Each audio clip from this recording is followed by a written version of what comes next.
So the gist of the statement is runtime polymorphism is equal to dynamic method dispatches. It is the JVM who is going to perform the late binding, meaning I'm talking in simple English, the method which which method to send for execution, or to be precise, the method of which object to send for execution. Is it decided by compiler or is it decided by runtime system as in JVM? Answer is it is decided by the JVM. If you don't understand it in the theoretical manner, answer is here. So here, when you say P equal to student1, because of upcasting, thanks to this upcasting, every student is a person, is a relationship via extents. Compiler allows this assignment. Compiler implicitly does this assignment. But which line the runtime polymorphism is kicking in is, here is where it is happening.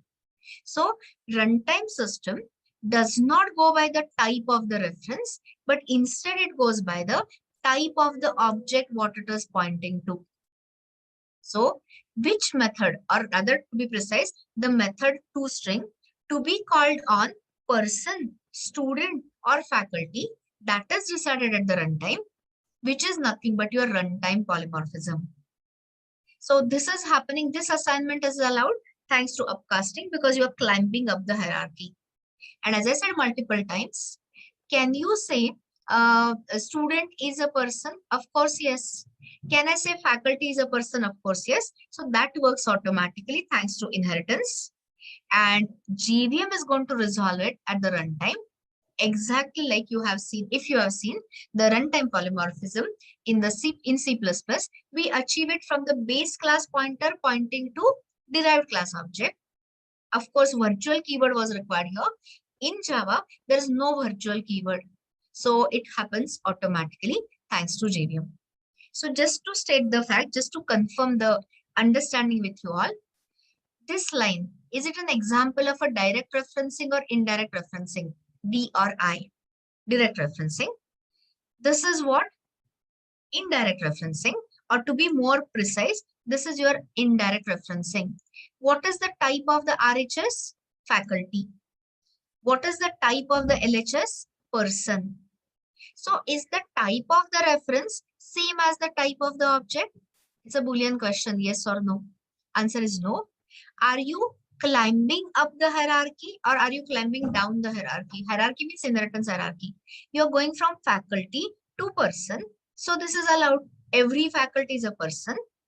And at the runtime, the JVM will decide the method toString to be called on which object depending on the actual runtime object. So in short, here when you say p.toString, it expands to, and JVM will invoke the toString on which object? On faculty's object.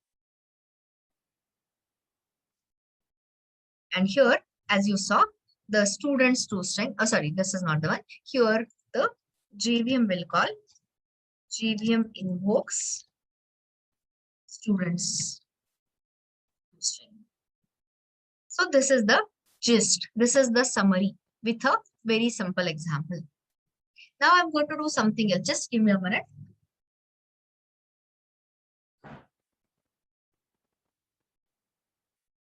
Okay. So I'm doing something further. You just observe and conclude. Observe and conclude. No, I'll ask you questions and you tell me, please. Anyone wants to tell me what is this O?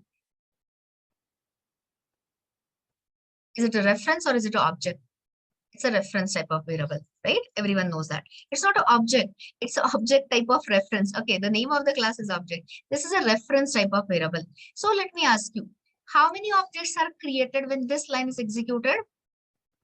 0, nothing. The memories are located 4, 8 or 16 depending on the JVM on the stack. Everyone knows that. So anyone wants to tell me, if I say O is equal to, let's say I can do anything, but anyway, so let me say this. O is equal to, so tell me, after adding the semicolon, compiler error or no error? Answer is zero error. Why it is? Because anyone wants to tell me why it is? You know the answer. Of course, it is upcasting. So can you tell me what is compiler checking? Compiler is checking is student object. Tell me yes or no. In Java, everything extends from object. So student, exactly. Student is a person, is an object. So can I say student is an object? 100% yes. The moment there is a relationship, compiler okays it. You got me? Now, more interesting question. So if I say sysout of O, can you tell me what will be the output? So toString method will be called, definitely. But toString method will be called on what? So in short, hash code details, person details, first name, last name, or the entire student details. You are absolutely right. Because JVM figures it out by the type of the instance, type of the object it is referring to. And what is it referring to? It is referring to student. So let me just change the details. I'm not changing it really. I mean, I don't want to like. So let's say some other thing. I'm just playing with the data so you can understand what is happening, or you'll see the output differently. So just observe the last line of the output. So can you see this? I mean, you have already answered. Very nice. So can you see the complete student details accessed via object type of reference? So this is the this is the runtime polymorphic behavior, or nothing but runtime polymorphism. And I'm sure you can understand this also.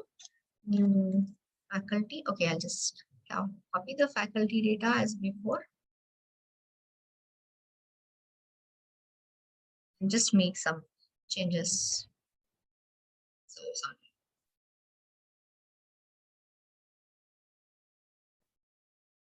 Okay, just for this. And let's say the database the faculty knows is maybe MySQL, something. So now, if I say sysout, oh, tell me at this point whose details you are going to see, whose toString method will be called on which object, the faculty's object, and you will be able to see all these details in a second. Confirm. No, you have to be very clear, absolutely clear, because people ask you a lot of confusing questions on this. So this is definitely happening via runtime polymorphism. It is the JVM who is performing the late binding, in the sense a particular functionality. Which functionality we are talking about? toString functionality to be called on object type, person type, student type, or faculty, that is decided late. Late means at the time when the objects are assigned, when the reference is assigned to the object. So it is called as runtime polymorphism. Last question before we actually start writing that event organizer app. In these lines of code, are there any objects marked for garbage collection or none? Is there any object? Of course, yes. Everyone knows that. See, earlier, this particular Rama 123 based object is marked for garbage collection because there was only one valid reference O, and we have reassigned it. That is just on the sideline. Today's topic is not garbage collection, but I should always tell you the fact. So this is about your runtime polymorphic behavior. So now we can start writing together. If you, together means if you want together, you can write. Otherwise, you can do it in the lab session, the whole revision. So I had already told you what I want. So we are going to build event organizer app. We already discussed. Now you'll understand better answer or in a better manner. Can person type of a reference refer to student as well as faculty? It's a Boolean question. Of course, yes. And that is where you will see completely the use cases of upcasting. And once I get a feel that you have settled on upcasting, of course, I'm going to explain downcasting. So first, we always do it why it is required or when it is required, the use case, then the concept, and then the implementation. So right now, just focus on upcasting. So let me just take this as the problem statement. So I have already got, we've already got this faculty, person, student, and we are writing here another tester namely event organizer.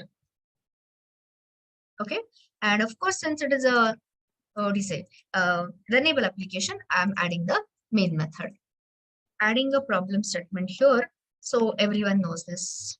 Okay, so oh, my mistake. I mean spelling mistake. It doesn't look good. This is my rename, refactor. So right click on it, refactor rename is the option. Okay, so correctly spelled. Fine. So now let's start. So you tell me, scanner required or not required? Will the scanner be required? Of course. Otherwise, how will you take those user details, I mean student details and the faculty details? So that is the basic stuff. See, what I'm showing you is the template which you always write in the, I mean this doesn't change. Template means repetitive code, standard code. People are still forgetting to close it. Guys, today it won't hurt you, but when you enter socket programming or file programming, if you don't close the device, that a scanner holding a socket or a file, you will run into problems. So this is standard. Anyone wants to tell me what is the first question you are going to ask to user? I'll know from your answer whether you are understanding or not. What is it you are going to ask user first? Wrong answer. No, are you a student or a faculty is not? No, choose the option is wrong. Total number of participants. Because guys, all the only data structure I have shown you or ma'am has shown you is array. Is array fixed size or growable? Fixed size. So you have to know what is the maximum capacity of that event or a hall or a meeting, whatever you are organizing. So first start with that. Enter total number of or maximum persons. So instead of person, I'm just calling it as participant. But don't think that there is a participant class. The class which we are going to use is person, but doesn't sound how many persons. You can write anything. Better English. So enter maximum number of participants. So user suppose enters it. Now next line has to come from you. Give me the next line. I have to create a suitable data structure which can you have the answer in front of you, which can store either the student details as well as faculty details. Give me that. Next line you are typing. Guys, Rucha, wake up. Is it an integer array you are going to create after so much of discussion? If you say Rucha, integer array, all you can store is integers. I don't want to store integers. I want to store student and a faculty detail. So what is common type?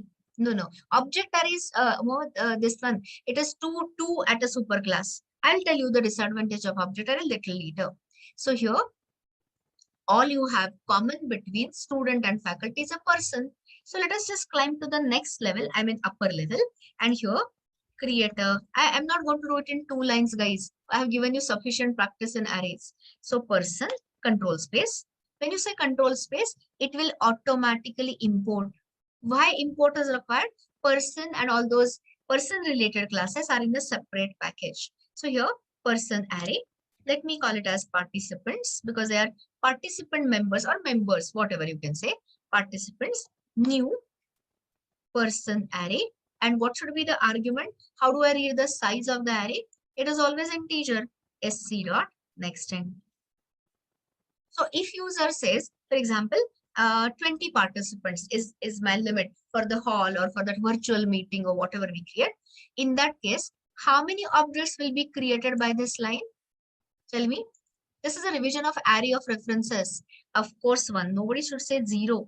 One array object of the type person array. And what will be those 20 slots? Okay, forget 20 slots. First slot is CP, class pointer, pointing to the loaded array class. Next is the length. What will be the length of a value of the length? 20. And what will be those 20 slots filled with? Zeros or nulls. How can you say objects where there are objects created? Have I registered a single member yet? No. Guys, what is it? Is it an array of objects or is it array of references? Array of references. And what is the default value of a reference? Null. Yesterday I have shown you all that. arrays.toString karke. So here, of course, this is all filled with nulls. Default initialized state. So this is nothing but your array of references. I take on a day only one concept and then give you overnight to settle on it. So this is what it is. So one array object is created, which is full of 20, just a number, 20 nulls. Okay, so this is for on condition. For on means initialization startup. I'm seeing that there are different ways you are using for, while loop and all. So standard way, I'm not saying that yours is better or mine is better or whatever. I'm just using a standard way. I declare a exit flag. I don't want to exit yet. So I'm initializing the exit flag to false so that I have a simple loop while not exit. So this is a template. This kind of a code will continue to be there till I take you to like almost like advanced Java, where you have web programming and web components and all that. Then the program structure changes. Now, here, user means event organizer, anchor person, whoever is the coordinator of this event, is going to, you have to present him or her options. So I would always, why write only options once and rely on her memory? So give the options in the loop. So here, these are the options user can go ahead with. You can add new lines and all that if you whatever you want. So suppose I say first is register a student registration. Next option is you can write on same line, new line, all depending on you. Register a faculty. And then initially I'm just adding a simple options. Display all. That is display details of all the participants. Display all details. Or okay, I'll freeze it properly. Display details of all participants. Okay. And I have to give an exit option. So I'll make it as 100. I mean, some prego. You can say 0, 100, whatever is the exit option. 100% clear so far. There's nothing which is different or which is difficult here. Are we clear? The looping structure and all that? Okay. Next one. Now you have to tell user to choose the option. So as to choose option. Okay. And here, then you are choosing option is what? Switch casing. So just type SW control space. It will give you switch case. I mean, the generic thing. So what will be the key here? Anyone? What will be the key? What will be the switch argument? sc.nextend. Guys, Java allows you to give the entire string also. You can switch case on the strings. To keep it simple, we are saying 1 because I said that already. Case 1. I'll just create. Defaults you don't require. I'll just create 1, 2, 3, 4 kind of options. 1, 2, 300 options. So I'm keeping this all. Oh, look at me. I wanted to say nextend and I ended up writing something else. So I'll just create this. 4 options. And here I'll change this to 1, 2. Finish this template kind of a thing in a minute. And here, what should I toggle? What should I do in case 100? I want to terminate the application. So what should I do in case 100? Just toggle the exit flag to true. So exit equal to true. The moment you say exit equal to true, while not exit will become false. While loop is over. See here, this is that while loop which is over. Main method is over. So you're closing the scanner and all that. Your main is over. Your application is over. Okay. So you don't require system.exit or anything of the sort. Okay. So that's it. So now focus on individual cases, one at a time. So what is the first one? One is a student registration. So now I'm asking you important question. This is all business functionality, law, actual practical functionality. You're organizing an event, right? So tell me, here, should I directly prompt for user details, student details, or should I do the boundary checking? Boundary checking means checking whether there is a space to accommodate. Boundary checking is required or not required? Of course required. So I've forgotten. See, with arrays, things are a little more work. Wait for array list and vectors and hash maps coming up. Your code will become so easy. So here, I'm maintaining a counter. That counter I'm initializing. It's a method local variable, initializing the counter to 0. That is, no one has participated. I mean, there's no participation yet. So now, what is that boundary condition I should check? Here, tell me. I have to check because array is of the fixed size. So can you tell me the code? Not I. Where is that I? Suprabha, there's no I here. There is a, you're not going to write a loop. I've got a counter variable. So talk in proper manner. If counter is less than, tell me. If it is less than, not 20. Who told you 20? It is all runtime. It is all dynamic. So how do you get the dynamically this? Participants dot length. If counter is less than, what is that array name? Participants dot length.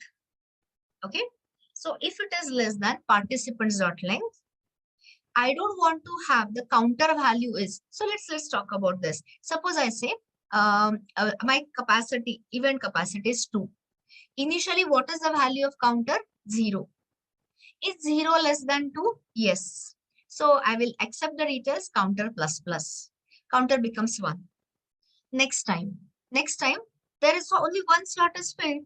Next time, if 1 is less than 2, so I can accept that. But after that, for the third time, counter will exceed. So here, if it is less than, you can accept the registration. Else you can give an error message. What is that error message? Can you store the participant details or is your event capacity full?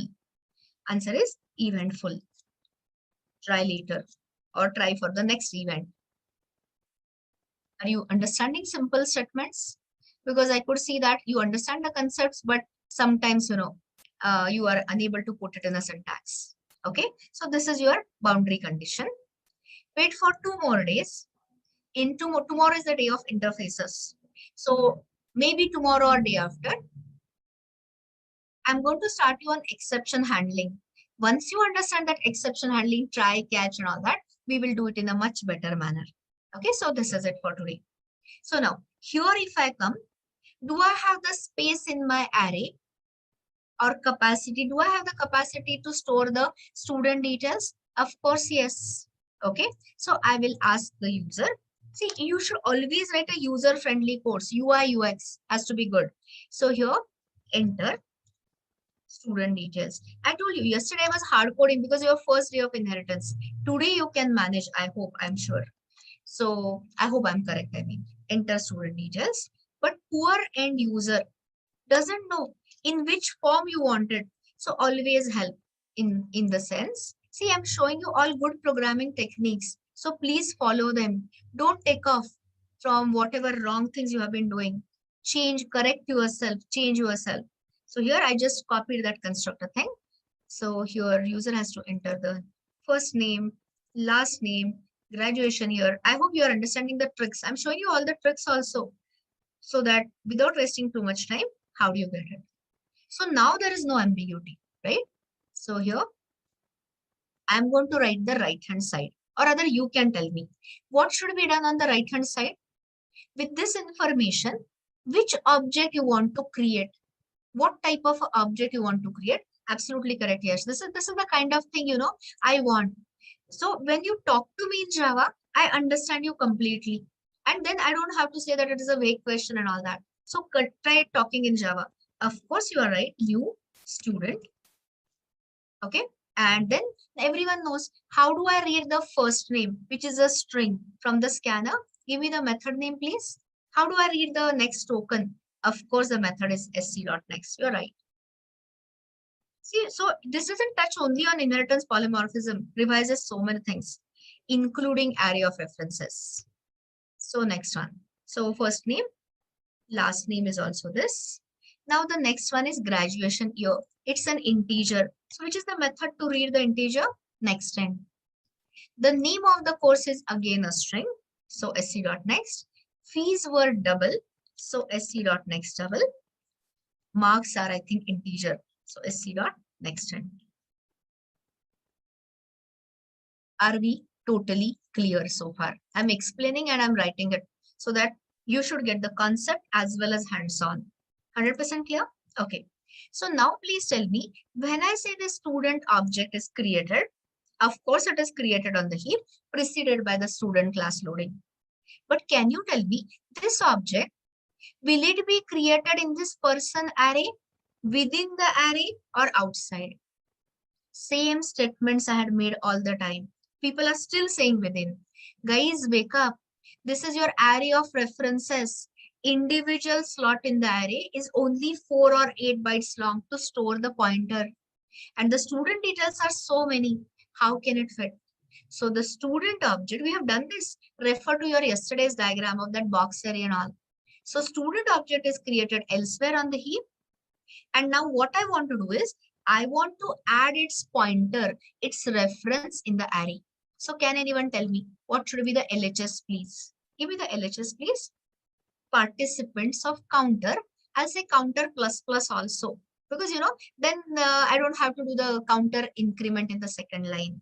Of course, it is going to be participants of counter. I have kept the counter for that reason, for the reason of indexing, right? So counter, and everyone knows this is what? Post increment or pre increment? Tell me. So post increment. So for the first time, if the student registers, what will be the value of counter? 0. And after that, it will become 1. So this was all the basic part. But now, reach the, real deal, real part. Anyone wants to tell me what is the type of the RHS? Is it an object? Is it a student? Is it a person or whatever? It is a student. What is the type of the LHS, guys? Tell me the type of LHS, please. No. I don't want these answers. Person. Person is the correct answer. See, guys, take it here. It will tell you it is nothing but person array participants. So what is one slot? Participants of 0 is type of a person. And how come Java is allowing me that? What is the reason why this works? Everyone knows the answer. What is why person type of a reference is able to refer to student type of object? Upcasting. Are you understanding the effective use case, the real life example? Otherwise, it is impossible to accept student details, faculty details, guest speaker details and put it in the same array. It would have been impossible. So this is nothing but upcasting, meaning person type of a reference, which is the LHS, can directly refer to student. Are you understanding the practical use case of upcasting?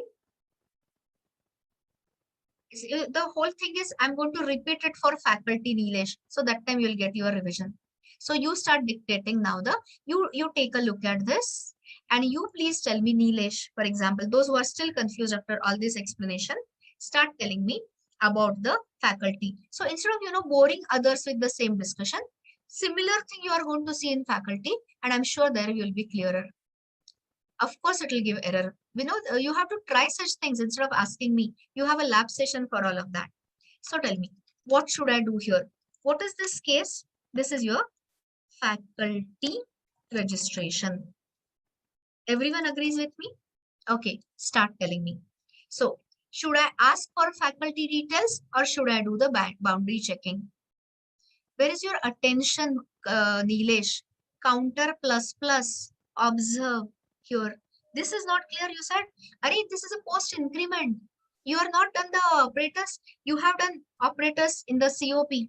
This is your post increment. So first the value of the counter is 0.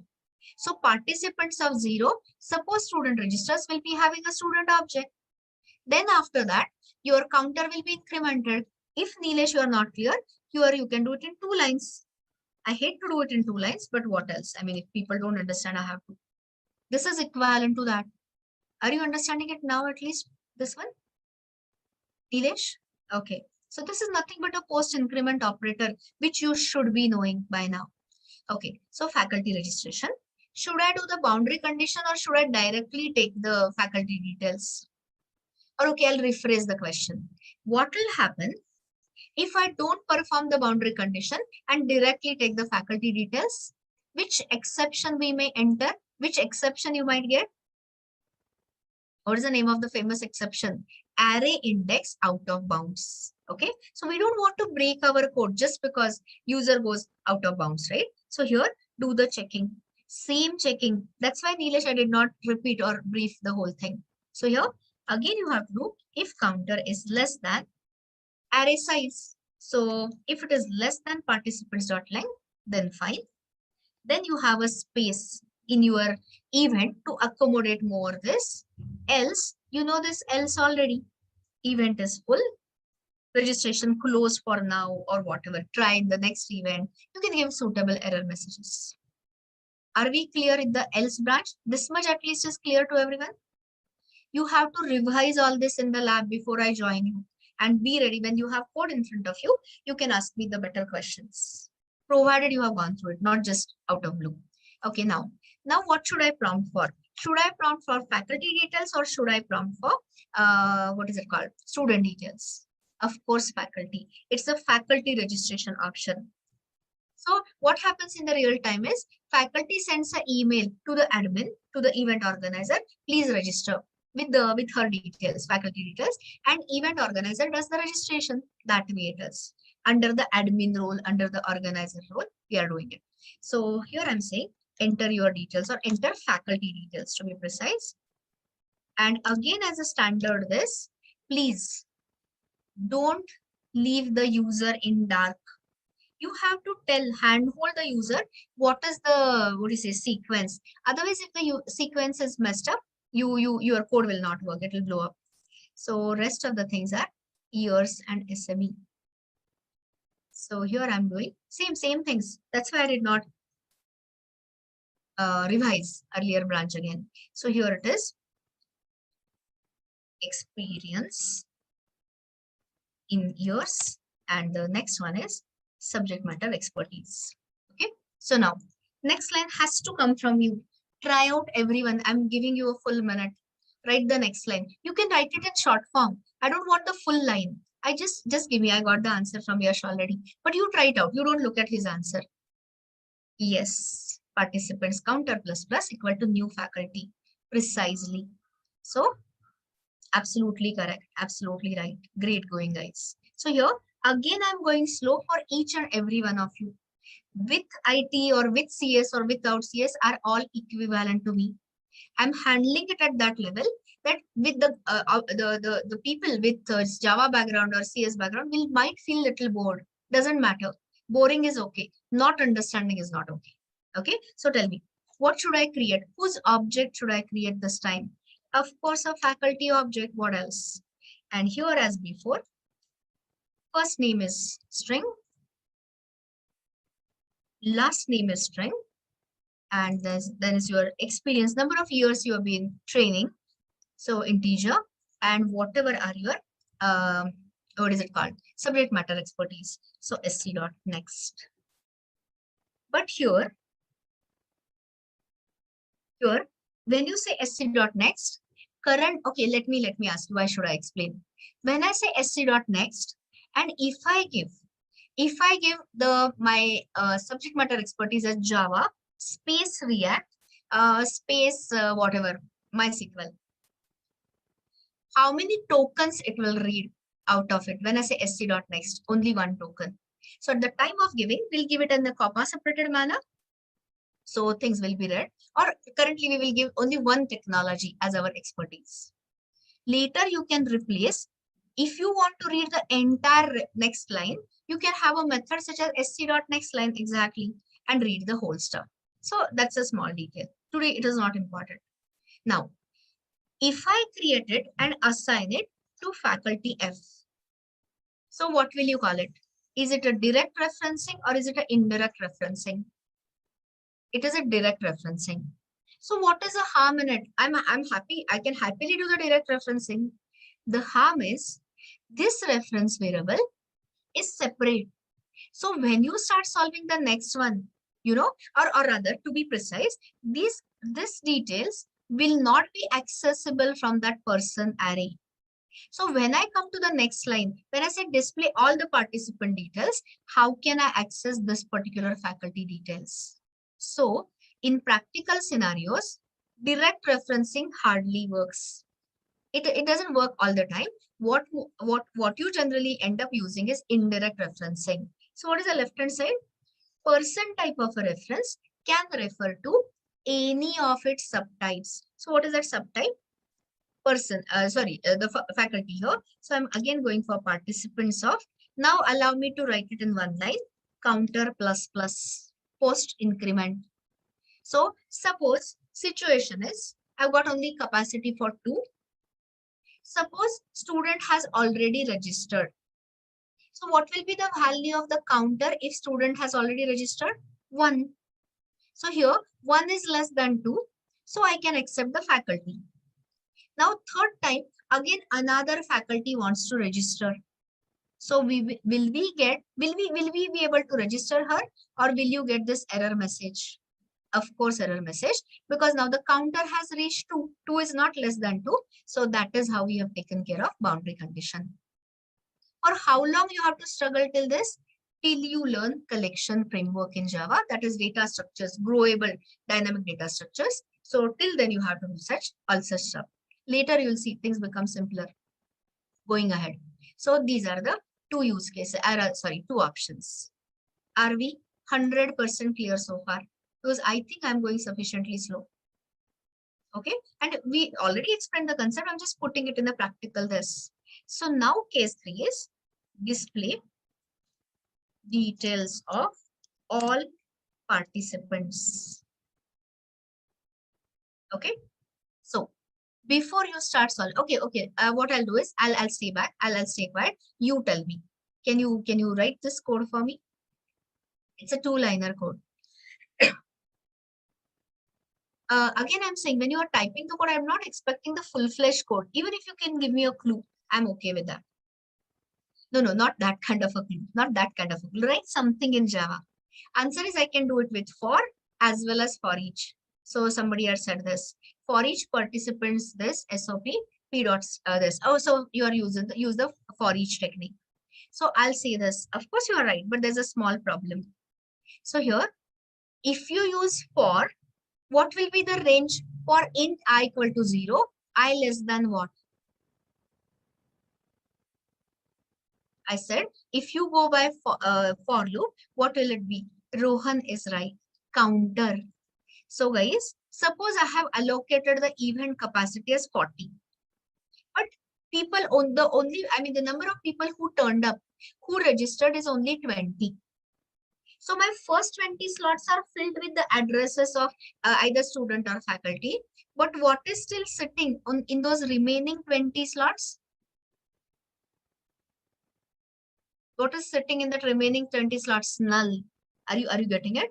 So if you want to exactly go over the participants which have already registered, for loop int I equal to 0, I less than counter will do the job. But I want to give you the practice of for each. So we are going to solve it. Again, I'm saying for will work, but to give you the practice of for each, later you will understand collection framework everywhere we use for each. So here, dictate for each. Some of you are already answered. So for each person P in participants. Okay. And here, what is the next line? You remember we have overridden the toString method from object till student and faculty. So if I say only SOP P, here focus your attention. Focus your attention on the things. So anyone wants to tell me what will be the first implicit assignment? I have done this all day before. So for the for each, what will be the first iteration for this? It's a copy of reference. So P equal to participants of 0. Very right. So can you see it is I'm revising the earlier one and showing you new. So participants of 0. Sorry. And then will be participants of 1 and all that. And what will be the last one, guys? Let me copy. What will be the index of the last one? Here it will be too much to. I've messed up in the spellings, by the way. Anyway, ignore that. Dot length minus 1. Everyone gets this? But guys, here some of the participants, some of the slots could be empty as a null. So do you want to show the null values or do you want to perform the null check? Of course, showing null values is not considered as a good output at all. So here you do the null check. Okay. So what is that null check? If P is not equal to null, that means there is a person who is registered there. That means that slot has the address and all that. We'll draw the memory pictures. Remind me in the lab session to draw the memory picture for this. It is very interesting. It has array of references also and inheritance related stuff also. Going ahead. Now read this. For each person P in participants, starting with P equal to participants of 0 till the end, if the participant, if there is nothing there, if there is a null, I don't want to display null values. So I'm checking if it is not equal to null. This is nothing but your null checking. All this is required before we enter your collection framework. And here, most important thing. So focus all your energy, attention here. Don't focus it on other statements. So tell me, can anyone tell me what is the type of the reference here? Quickly, I've given you a lot of time or a lot of practice. What is the type of the reference? Very right answer. It is P, and answer is in front of you. So no ambiguity. Type of the person, type of the reference is object. I am so sorry. Type of the reference is person. And can you tell me what will be the type of the object? Type of the object means type of the instance. Anyone wants to tell me what will be the type of the object? Can it be student and faculty, or will it be student or faculty and or? Guys, how can it be both? Of course, it could be either student or faculty. Answer is depends. Depends on what? Totally dependent on the runtime. At runtime, suppose you have this registration. This is an array symbol. And suppose I say first 2 faculties registered. Okay. Then couple of students registered. Okay. So I hope you're understanding. And remaining slots are maybe null because nobody else registered. Okay. So kind of. You understand what I'm saying? What do you understand by this? This is I'm showing you array of references. So who has done the registrations for the first, who has done the initial registrations? 2 faculties. Then 3 students have registered, and then the remaining all slots are null, empty. Got the inputs? Because I'm going to ask you a question. So can you tell me, as per your dynamic method dispatch is equal to runtime polymorphism, for the first iteration of the loop, JVM will call toString method on which object? Question is long, answer is so easy. Of course, faculty. Of course, F1. Faculty type of object. How about the second loop, second iteration? Again, faculty. Are we understanding it? I hope you are enjoying this. And for the next 3 iteration, it will call it on which type of object? Everything is governed by the type of the object, student type of object. And is it going to access any of this? Of course not. I have given the null check. So I'll stay quiet for the complete 1 minute. Run it in your mind and tell me, are you understanding the impact or the practical use case of runtime polymorphism? Without you checking whether it is a student or a faculty, or without you going into the details, everything is done by the JVM, resolved in the later time as in runtime, depending on the type of the object. I'm keeping quiet.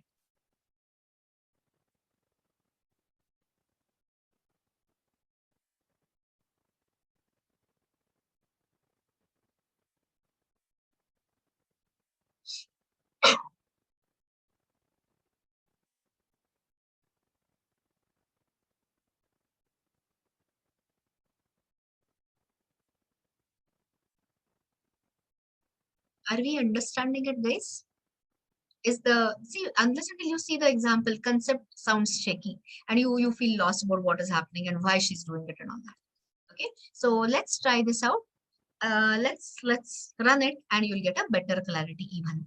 So here, so it is.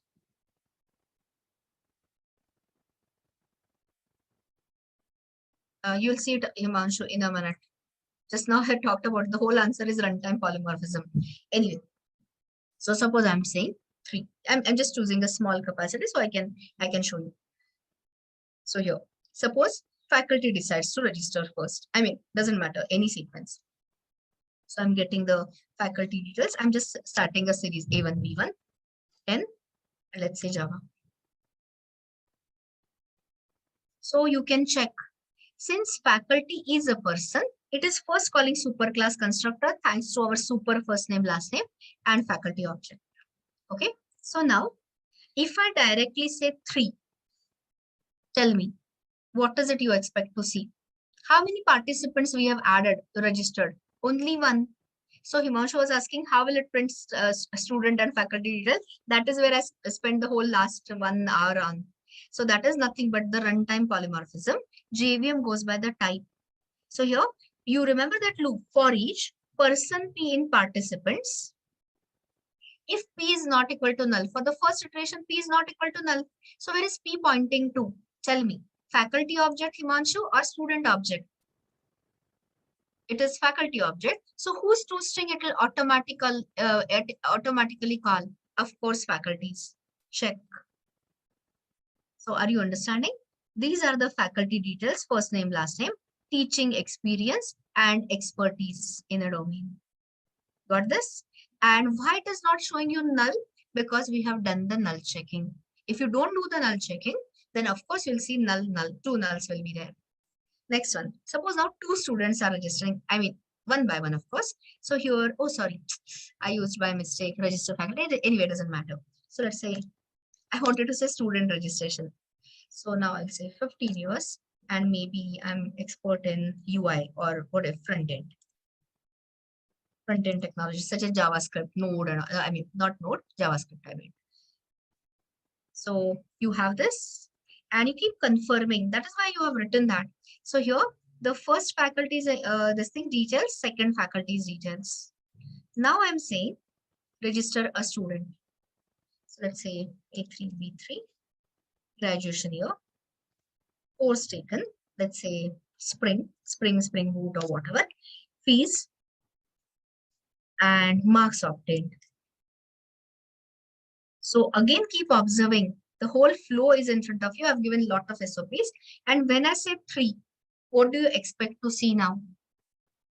What details you expect to see? Faculty 1, faculty 2, followed by student. Okay. So here is your, this is array is what? A sequential ordered collection. So from at the 0th index of the array, whose reference is stored? This faculty reference is stored, faculty object reference. In the second slot, another faculty object reference, and in the third slot, student's reference. Now, if I try to register again, what is it expected to happen? Will it accept the registration or will it? Yeah, I already got the answer. It should say event full because your slots are over. Your array capacity is full. What are the references? Which are the references which are sitting there? F1 means faculty 1, faculty 2, and student 1. So this is about your, so if you say this, this is showing you all this, and this is where I'm terminating the app. Are we understanding 2 important concepts of upcasting and method overriding? Okay, give yourself some time. And then you come back with the questions. You're just looking at it for the first time. Some of you maybe. Those who with having a C++ background have the similar things. We have a very similar thing. Only thing is there is a pointers and all that. Okay. So now I'll ask you some more questions to confirm whether you are understanding at all. So let us add the new option here. Option 4. So listen to this. Whenever any participant, be it a student or a faculty, does the registration, our application will give the seat number. The seat numbers will be allocated in a sequential manner. So tell me, do we start our seat number business from 0 or 1? Do you give the seat number as 0 or do you start it typically with 1? Okay. So here is the question. So can you tell me the one who registers first, what will be the seat number given to that person? 1, next 2, next 3 till the length, right? But the actual array indices start with 0 to length -1. So remember to offset it by -1 and all that. Okay, I've already given you the clue. So now let us say, listen to this. Now suppose registration part is done, and now what? The organizer, event organizer, wants to find out a particular participant details. So here, display specific participant details. And what is the input which you are going to take from user is the seat number. See, I always try to give it practically because concepts get so boring after a while, and then you start feeling sleepy and all. Whenever you are supposed to solve something, your brain immediately is activated. It's like a challenge. Okay, so the input will be the seat number, and of course you'll have to do the validation first, because I can give any arbitrary seat number 1, 2, 3, 4, which may not exist, which doesn't exist at all. Okay, so you have to do the validations, boundary condition checking. And if that seat is really occupied means reserved for a particular participant, show me the participant details. So as usual, is the question clear or not clear? Tell me. Yes, question is, you are not going to ask the seat number. It's not a priority seat number. Seat numbers you are going to assign. So you're not going to ask for seat number during registration. Wrong thinking. So I hope clear. If it is not clear, it will become clear. So think about it. I will add the additional option to our code. You are going to think about that boundary condition checking. Yesterday, I already helped you in one of your assignments. So I hope you will be able to answer. So let me modify my menu. So let's say for display specific participant details. Okay.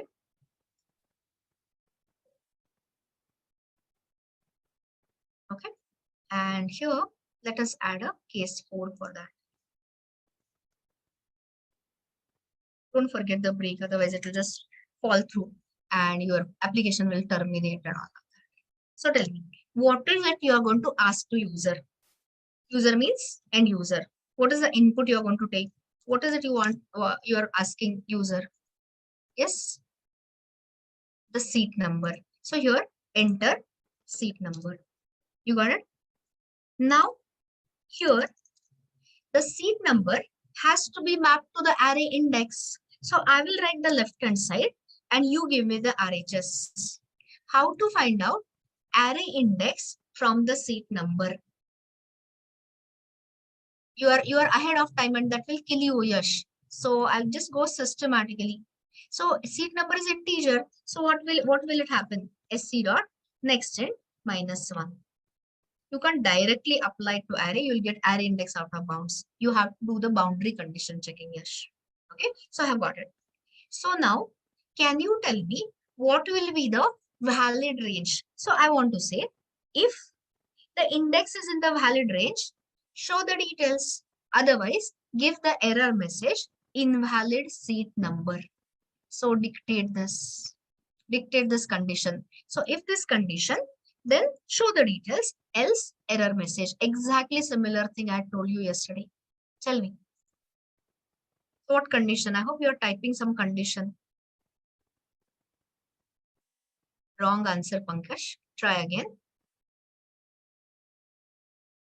Okay. So not greater than, greater or equal to. The index can be 0 also. Guys, here I have subtracted from seat number. Seat number starts from 1 to length, array length. And the indices start from 0 to length -1 to little bit of logic building. Okay. So here, if index is less than, sorry, greater than or equal to 0, which is the one this, should I use or should I use and?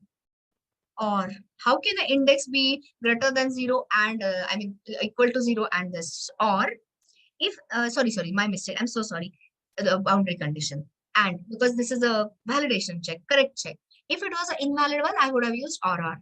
If index is greater than 0, greater or equal to 0, and index is less than, tell me what should be the value here? Wrong, guys. Aniket is right.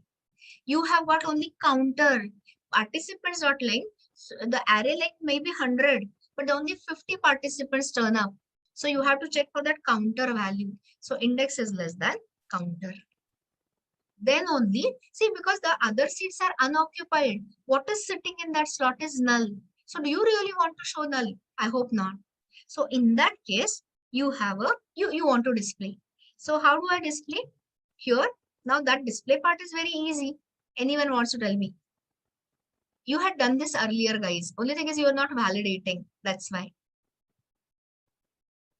Yes, please. How to display? You have overridden that toString and you have seen that method overriding and the whole thing. So just now. So here you can say, what I can say is participants of index, and that's it. Do I have to explicitly call toString? Of course not. When you see the internals about println, you will see that it automatically calls attaches dot toString. And we have an else condition to take care of. So today there is no exception handling. When I take you to exception handling, I'll show you. You can throw your custom exceptions and all that. But today we are not there. In 2 days we'll be there. So sys out and here invalid seat number. And you can always say something like try again and all that. Are you getting it? So can you tell me in this whole section, in which line number runtime polymorphism is happening? Line number, let me check. 63 is a very right answer. So as usual, I'll keep revising it till you say you are bored. So here, can anyone tell me what is the type of participants of index? Person, absolutely right. But does JVM go by type of the reference or type of the object? R or O? It goes by type of the object. So can you tell me where this will be, what will be the type of the object? Answer is depends. Depends on what? Depends on the actual runtime, how the registration has happened. So for example, on this seat, suppose a student is sitting. Means what? Participants of index is pointing to student type of object. So the toString will get called on which type of object? Of course, that student. And if suppose faculty is sitting in that seat, it will be calling, I mean JVM, it means JVM. JVM will be calling, deciding it at runtime, depending on type of the object. That is the use case of your runtime polymorphism. Confirm?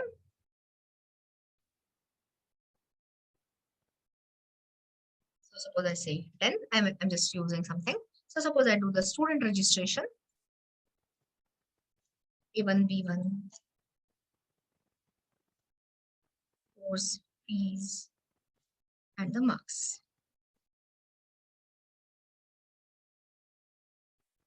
Okay, I'll just go for the other one, faculty. Experience in years, and this, let's say something real.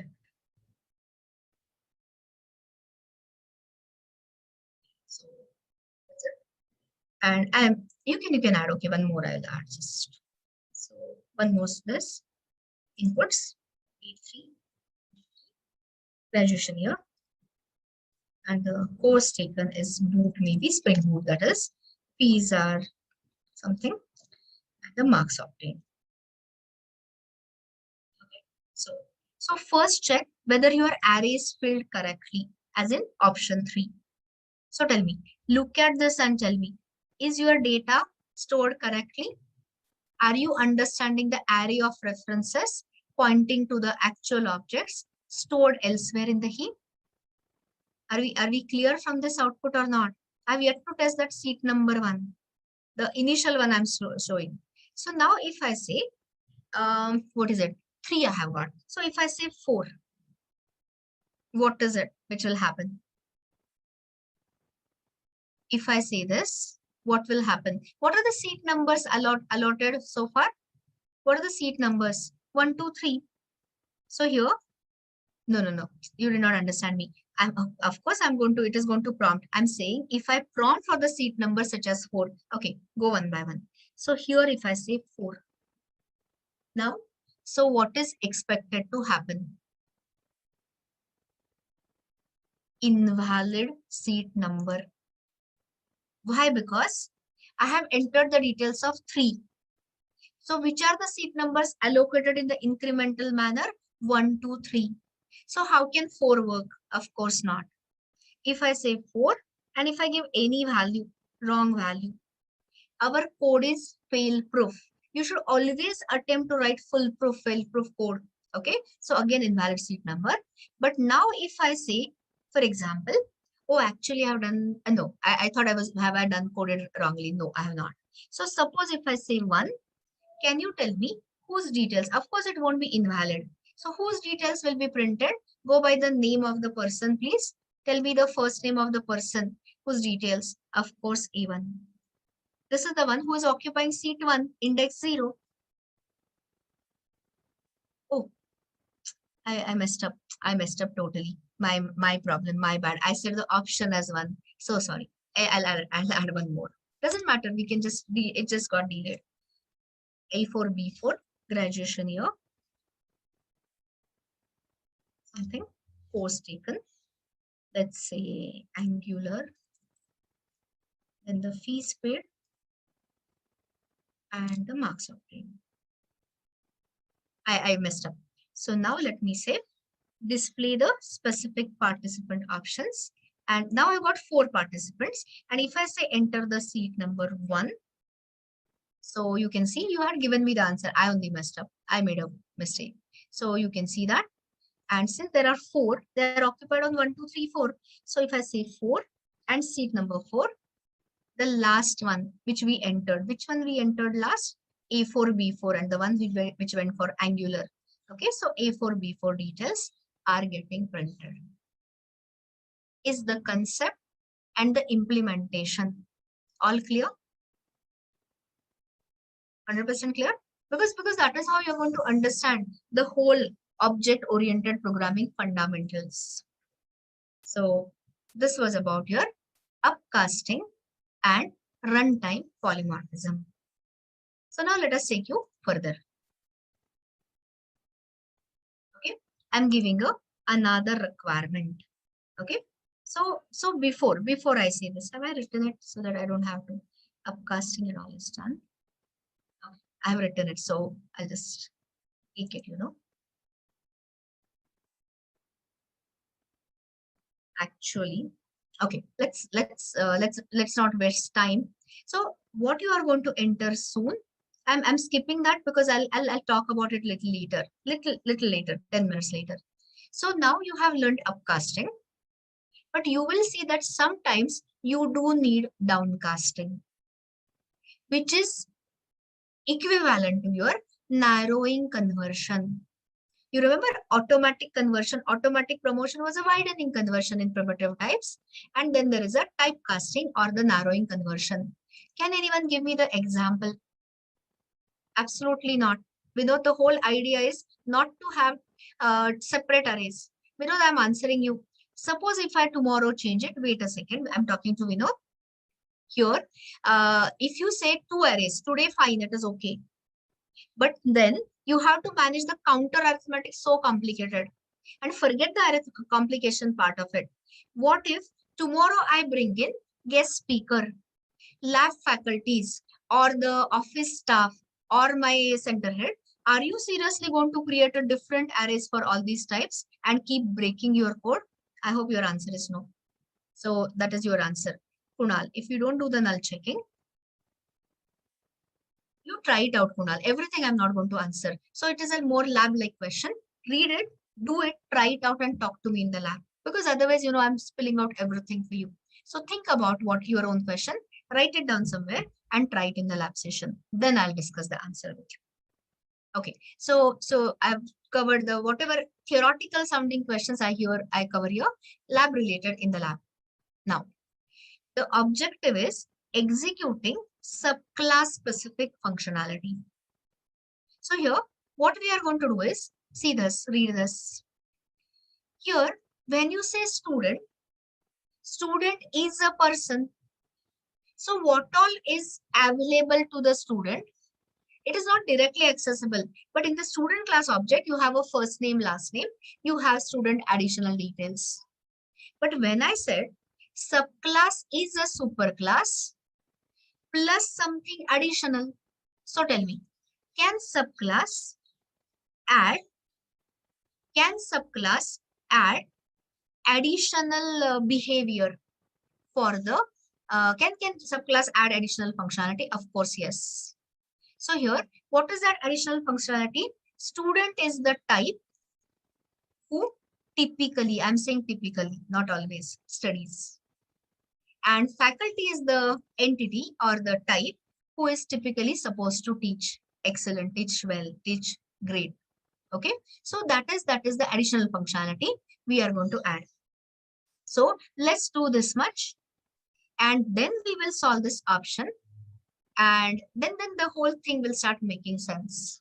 Okay, so let's continue, and I'm closing all of it. Control Shift W to close all. Here, somebody asked me faculty related seats. This is a lab question, so apply your mind sometime. Add the additional business logic. You think about it. I will throw back a question to you. Let us say first 10 seats in the, so okay, let's say not 10, 10% of the first 10 seats. I'm saying 10% of the first 10 seats are reserved for faculty and the remaining is available to student. So think about it. How will you do? You will have to add some more validation. That's why I said it is a lab question. Try it out. First, basically settle on upcasting, downcasting, runtime polymorphism, and then explore more would be my suggestion. So coming back here, I'm coming to the student class here. And in student class, here, we are add new functionality. Because I told you yesterday, subclass is not a subset. It is a superset. It can have the inherited functionality, plus it can add more. Example, your parents have left you with one house. So are they restricting that you can only have that one house, or can you build something on your own? Of course, you can build something on your own. Who's stopping you? So that is your additional functionality. So add new functionality, or I can say add new behavior study. And I'm keeping it all simple. So here, I'm adding a method here, public void study. And here, what I want to do is, I want this following thing. I'll tell you and you will give me the Java code. That is how we interact all the time. So I want this to display. I'm not returning anything. You can see that. So this should display what it should display. The students, let's say first name. And I want the verb studying in, and what should appear is course name. So if the student's first name is, let's say, Rama, and if she has taken the course of Spring Boot, so what is the output I expect? Through SOP, Rama studying in Spring Boot. Get me that. Great, Shubham. So tell me, I am waiting for you. Displays SOP. I just want to see how your mind works, how you will solve it. So Gaurav has given me, Mohad has given me name, first name and all. Guys, you will have a compiler error. I'm saying both of your solutions are identical. They will get a compiler error. Can you access the first name sitting outside? It's a private, outside the class. Of course not. So people are telling me now super dot. That means you have not done the revision. Super dot first name will again be the compiler error. Using super dot, you can only access the members which are accessible. So Pushkaraj is saying, super dot toString, yes, is wrong answer. It gets me first name and last name. I'm saying I only want first name. Guys, answer is a getter. So in such case, I don't want the full name. I just want a getter. So where is it I have to add the getter? Tell me. Where should I add a getter? In the person class. Dictate the getter. When I say dictate the getter, give me the method declaration. Write the method declaration for the getter of the first name. Okay, don't take off blindly because I'm not accepting any blind answers here. Here, let me open this. Take a look at it and tell me How will you write the getter for this first name? I want exact answer, declaration. Okay, public string, get first name is a very right answer. Okay, so here, add, sorry, I'm writing everything with a comment. Add a getter for first name of the person, which could be student or a faculty, right? So here, what is the syntax of the getter? Typically, getters and setters are for accessing the state. So they are kept, typically I'm saying public. Sometimes it can be kept protected also. The return type is the type of the data member, which is string. And then you start with the get as a keyword and then go camel casing. So what was the name of the property? What was the name of the state? First name. So uppercase F and do this. How many arguments will you pass to the getter? 0. None. Getter is for getting the details. So how will you pass the arguments? And here we are not doing any role checking, such as is it a manager, is it an event organizer? I'm directly returning return.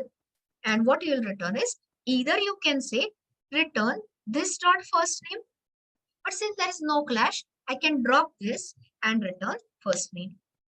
More correct, more explicit will be this dot first name, but either one will be equivalent.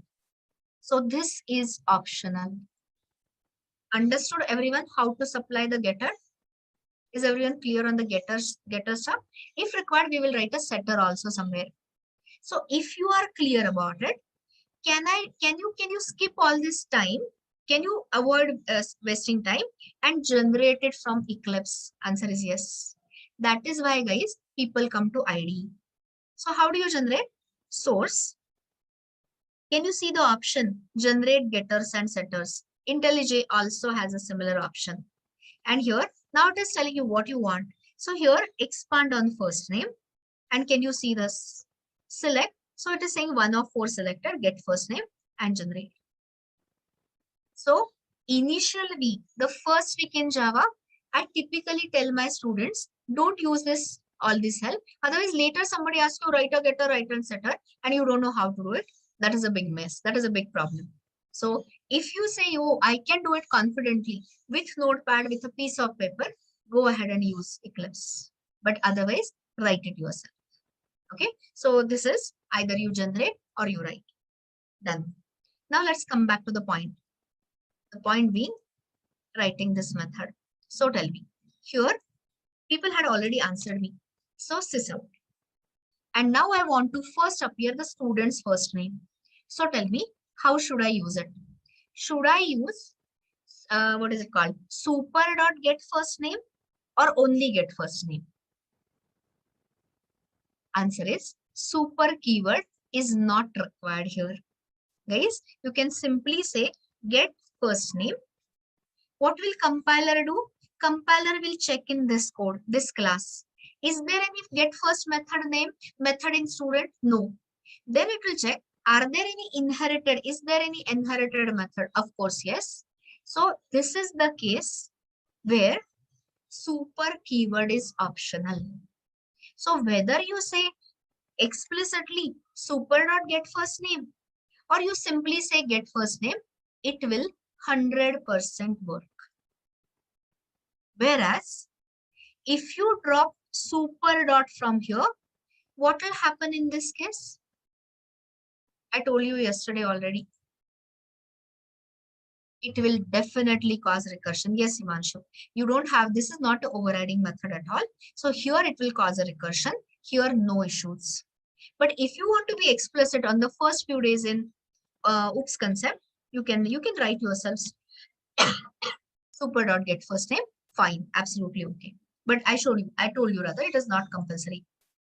And then I'm just adding the student, whatever the student name is studying in course, whatever. So for getting the course name, can I access the course from here? Of course, yes, it is in the same class, private member. Private members are accessible to the same classes. So I can simply say plus course. Clear enough? Last question before I say something else. What will happen if I add @ override annotation here? If I add on line number 27 at override annotation, what will happen? When I say what will happen, I mean compile time error, run time error, or nothing. 100, how can you say nothing? Of course, it is a compile time error. You are telling the compiler that this is the overriding form of the function. And overriding from what? From the base class. But which is the base class? Which is the parent class? This class. Person does not study. A student typically studies. Are you getting my point? So this is not a correct form. This is not at all. Somebody already said this is not an overriding form at all. So you cannot use it. Immediately compiler shouts. What is it shouting? The method study of the type student must override or implement a super type method. And this is not an overriding form at all. So don't blindly apply things. I hope now the concept of at override annotation is helping you, is getting clearer. I keep telling you guys, give yourself time. Allow me some more time so that everything will be clear by the end of the day or what. Okay, so this was here. Now this was easy. Easy in the sense this is done. Now I'm going to do the similar thing in the faculty. So here, I'm not modifying. I'm extending. Extending means I'm adding a new behavior. Add new functionality. Functionality, behavior, it's all the same. Action basically. And to keep it simple, a faculty is supposed to teach. So now, if I want the output as the first name of the faculty, expert in or can train, can teach in these technologies. How do I get this? You understood what I want? I want the faculty's first name. You can go for last name anytime. And training in these particular subject matter expertise. So after SOP, can I access the first name directly from here? Of course not. That is the reason we have supplied a getter. Get first name plus SME. Absolutely correct. So here, I'm just using control space. So it checks. See guys, keep your eyes open. When I say eyes open, be observant. It is telling you, it is returning the string and it has taken it from the person class. So good enough. And here, expert in whatever subject matter expertise. So that can be done easily. So what is it we have done so far? What we have done so far is we have added a new functionality specifically into a subclass. I told you, inheritance, when you go from superclass to subclass, it is generalization to specialization. So all the generic features such as first name, last name, getting the details, we pushed it to the superclass. And now we are adding the specialized features, specific features meant for a subclass. Understood all the statements so far? Is it clear? Okay, so now solve the last one. Last one means next one rather. So here, see this. So here, I'm saying again, option 4, option 5, whatever, I don't remember. So user is going to input the seat number. You have to do the validation. Everyone knows how to validate the seat number with the index and all. And in case of a valid seat number, if it is a student, invoke the study method. If it is a faculty, invoke the teach method. Okay, so that is what we are doing. So again, let me tell you, extremely important discussion or rather extremely important point. So let's do this. Okay, so here event organizer app, I'll just add an option. Display specific participant details. I'll say option 5. Invoke subclass specific functionality. When I say subclass specific functionality, that doesn't exist in the common superclass. It has been added. Study method has been added by student. What was that? Teach method has been added by faculty. So that way. Okay. So invoke subclass specific functionality. So that's your menu added, modified. And here we are going to do the case 5. It will take you easily today.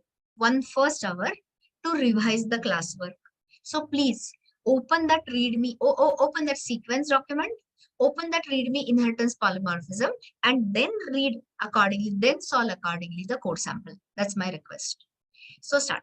What is the prompt? What is it I'm going to ask user for? Give me the inputs. What is the prompt I should make? Enter the seat number. Like before, I could combine these two cases. I'm not combining. I have a point there. Enter seat number. Okay. So use, sorry. Okay. So here is your enter seat number. Done. Tell me. Oh, okay. Before I say this, now what will happen if I copy paste this line here? Before pasting, I want your answer. If I paste this line here, you will get a compile time error. Guys, different students get stuck at different points. So I'm trying to just help each and every one of you. Why there is a problem? There is a duplicate variable. You have already declared this index variable within this switch context, within that scope of a switch. So how can you add a duplicate variable? So of course, you can't. In the same scope, you cannot do that. See, it's a small point, very, very basic point, but still, if you are feeling lost here, you should not. So here I have done that. Validation is the same. So I'm not wasting your precious time at all. So here I'm saying else branch is also the same. If branch we have yet to write. So here now we come to the this thing. What is it called? Real D. So focus on okay. Without that, before that, rest of the code other than the if branch. 100% clear? Okay. So now focus on this. So here I'm going to do something. So let me ask you. I'll do it in this manner. Instead of talking in English, let me talk in Java.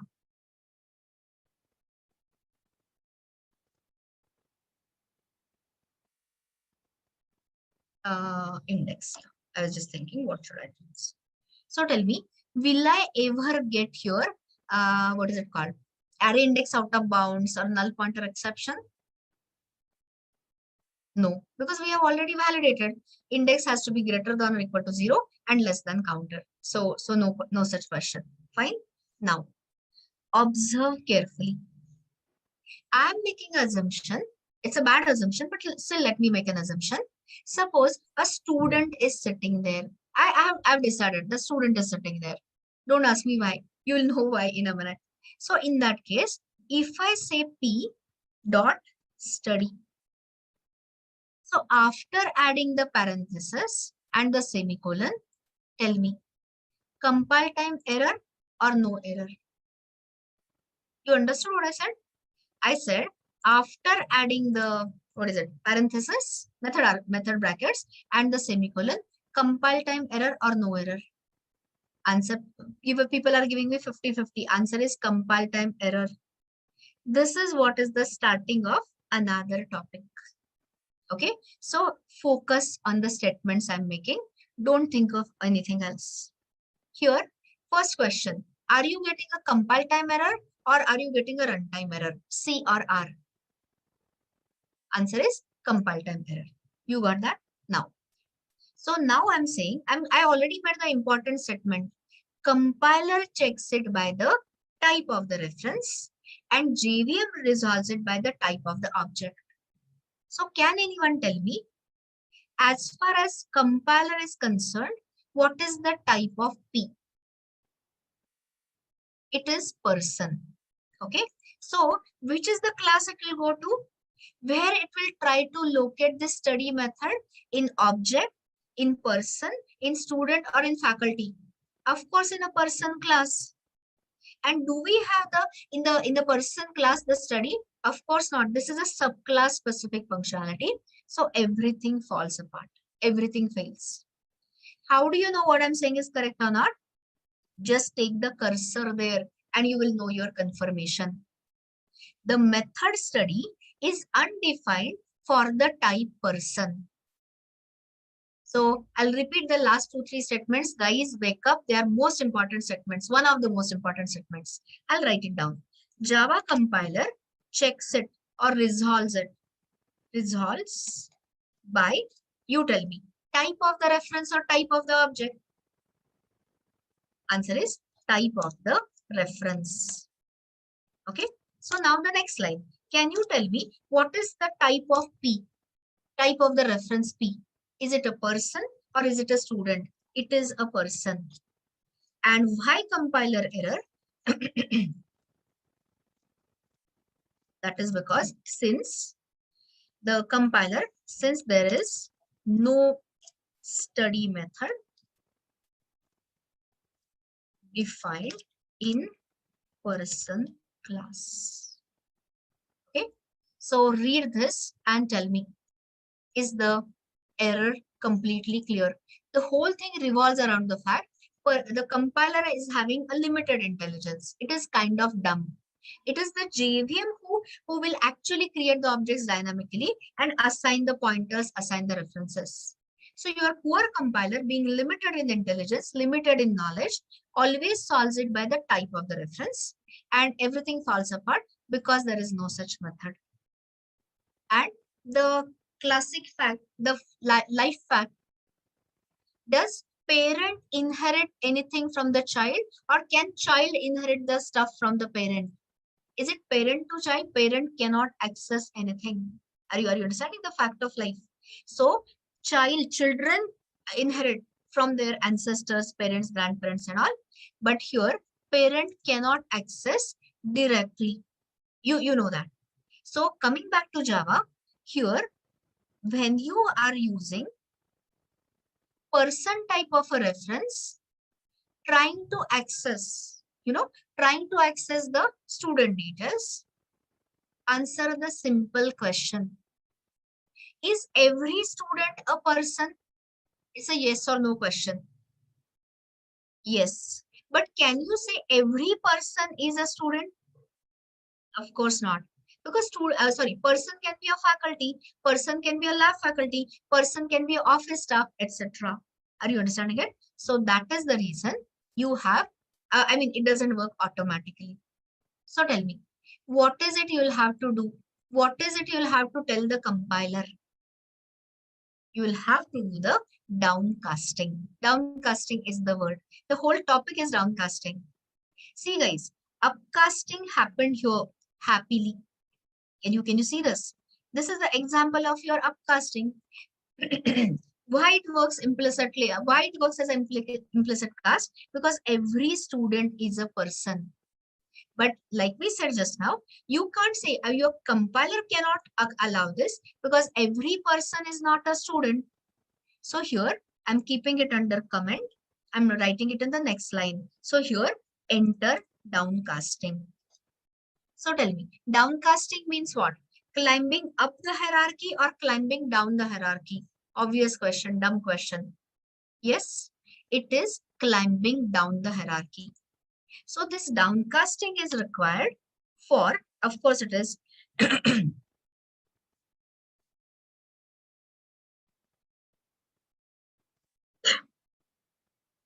inheritance hierarchy. Okay.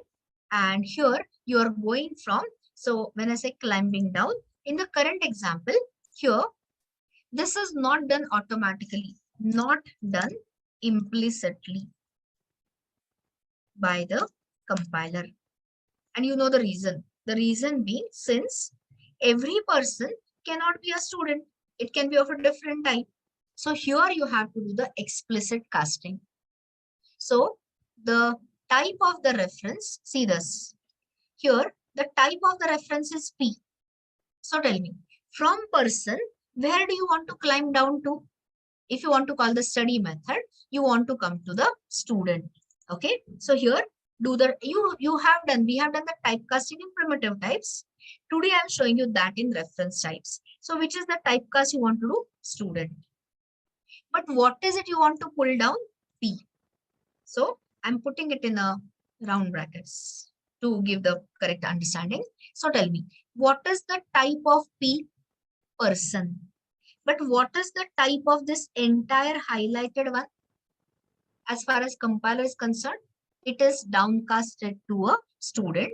And now if I say dot study, sorry, your compiler goes by the type of the references. So here, this entire type is nothing but the student. So can you tell me now where it is going to search for the study method? Object, person, student, or faculty? Obviously to student. Okay. So this is your example of downcasting. So I'm of course going to run it and then give you 10 minutes break. So tell me, will this downcasting always work?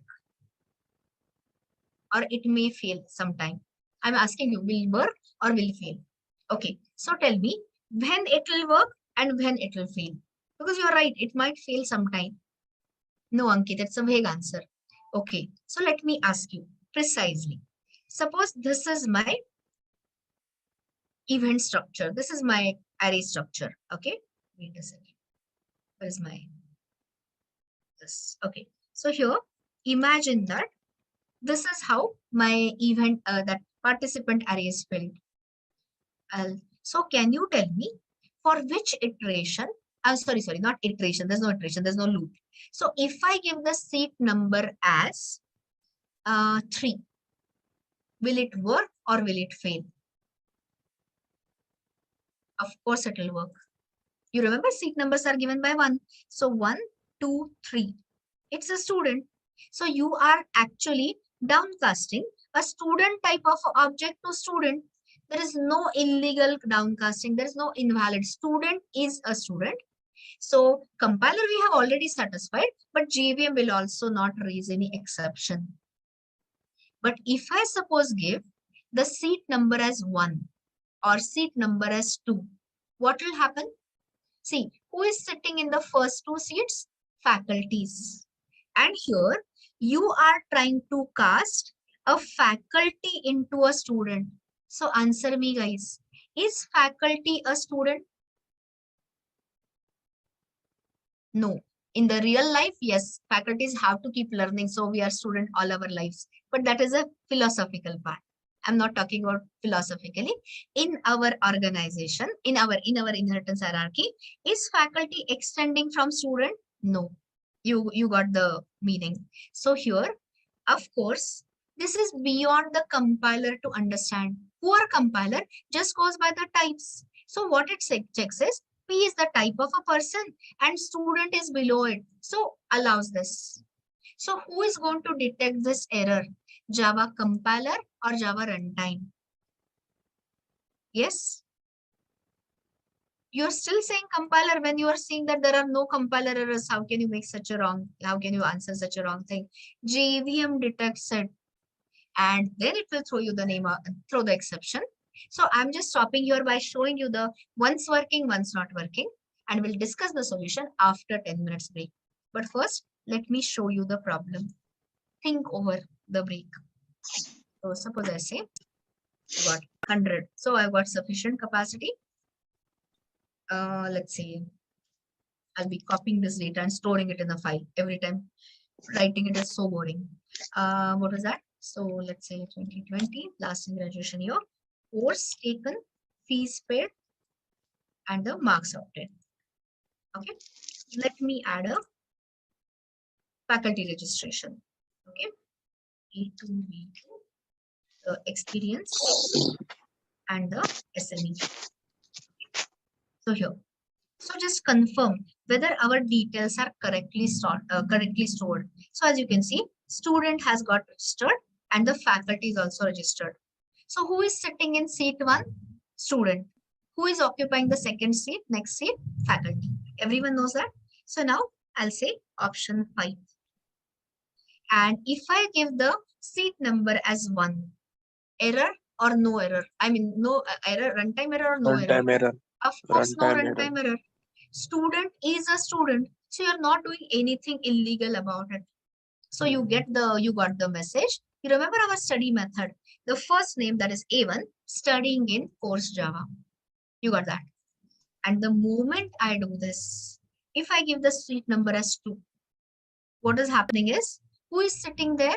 A faculty. And with that downcasting, you are forcing the student type of object to be casted into faculty, and there is no is a relationship. So all you will get is class cast exception, one of the most important topic in core Java. And since we have not done any exception handling, the moment there is a runtime error, can the code continue or has it terminated? C for continue, T for terminated, aborted, of course. And read the error message before I give you 10 minutes break. The name of the exception is class cast exception. It is from the exceptions are all classes in Java. I'll explain that in the exception handling. And it tells you so nicely, so clearly. So it is telling you that faculty cannot be cast into a student. That is where you are doing the illegal casting. So wake up. So I'll just summarize by 2 lines and stop here. If you want to access the common features between a superclass and a subclass, do you need downcasting? Answer is no. What is the example? ToString. Whenever we were using ToString, we never came across downcasting. So when is downcasting required? If and only if superclass reference is pointing to subclass object, person pointing to student or a faculty, and you want to access subclass added functionality such as study or teach. The compiler doesn't understand because person is not a student, person is not a faculty, rejects it. So we applied downcasting. But if you do the downcasting blindly like we did, you may end up, in case of illegal casting, which is the exception you saw, class cast exception. So this is the problem associated with downcasting, and the solution and the further things we'll discuss after 10 minutes break. So think it over in that. If you want, I can share you this code. Like you know, if you just want to have a look at it. If you don't want to look at it, fine, enjoy break. So this is that event organizer app which I have sent you. Let's have a 10 minutes break and resume in 10. See you around.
Okay, guys, welcome back.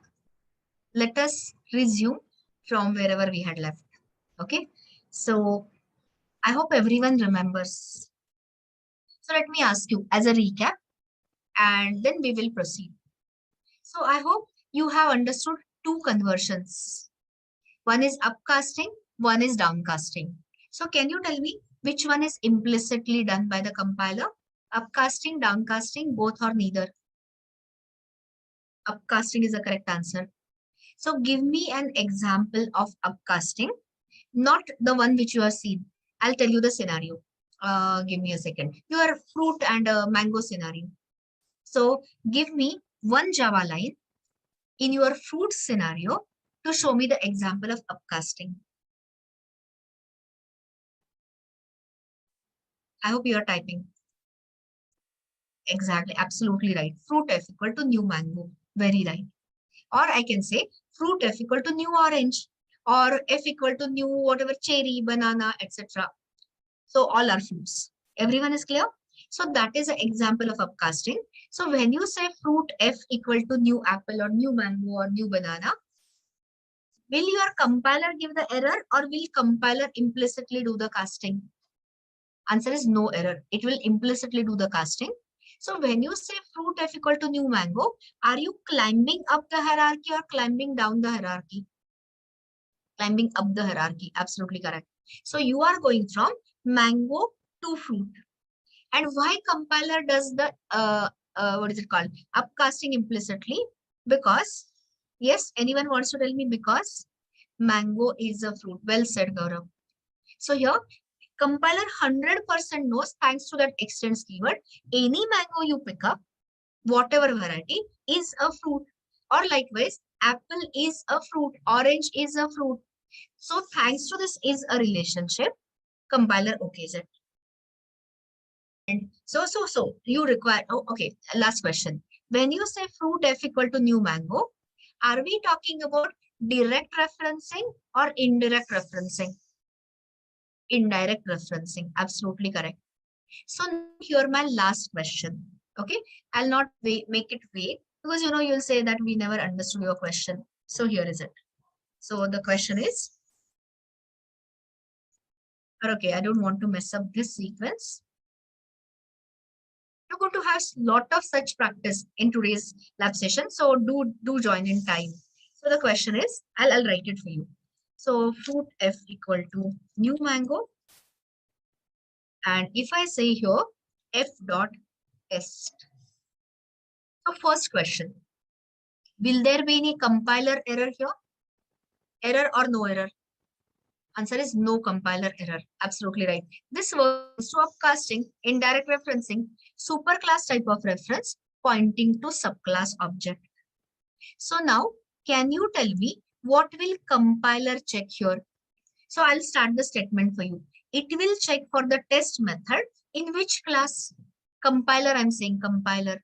Compiler, no, wrong answer. Those who said, Abhijit, you gave wrong answer. Mango, you said. Compiler, guys, goes by the type of the reference. So what is the type of the reference? Fruit. So compiler will check and you have added, those who have solved yesterday's assignment, you have added, that is the reason I asked you to add fruit with a no specific test, right?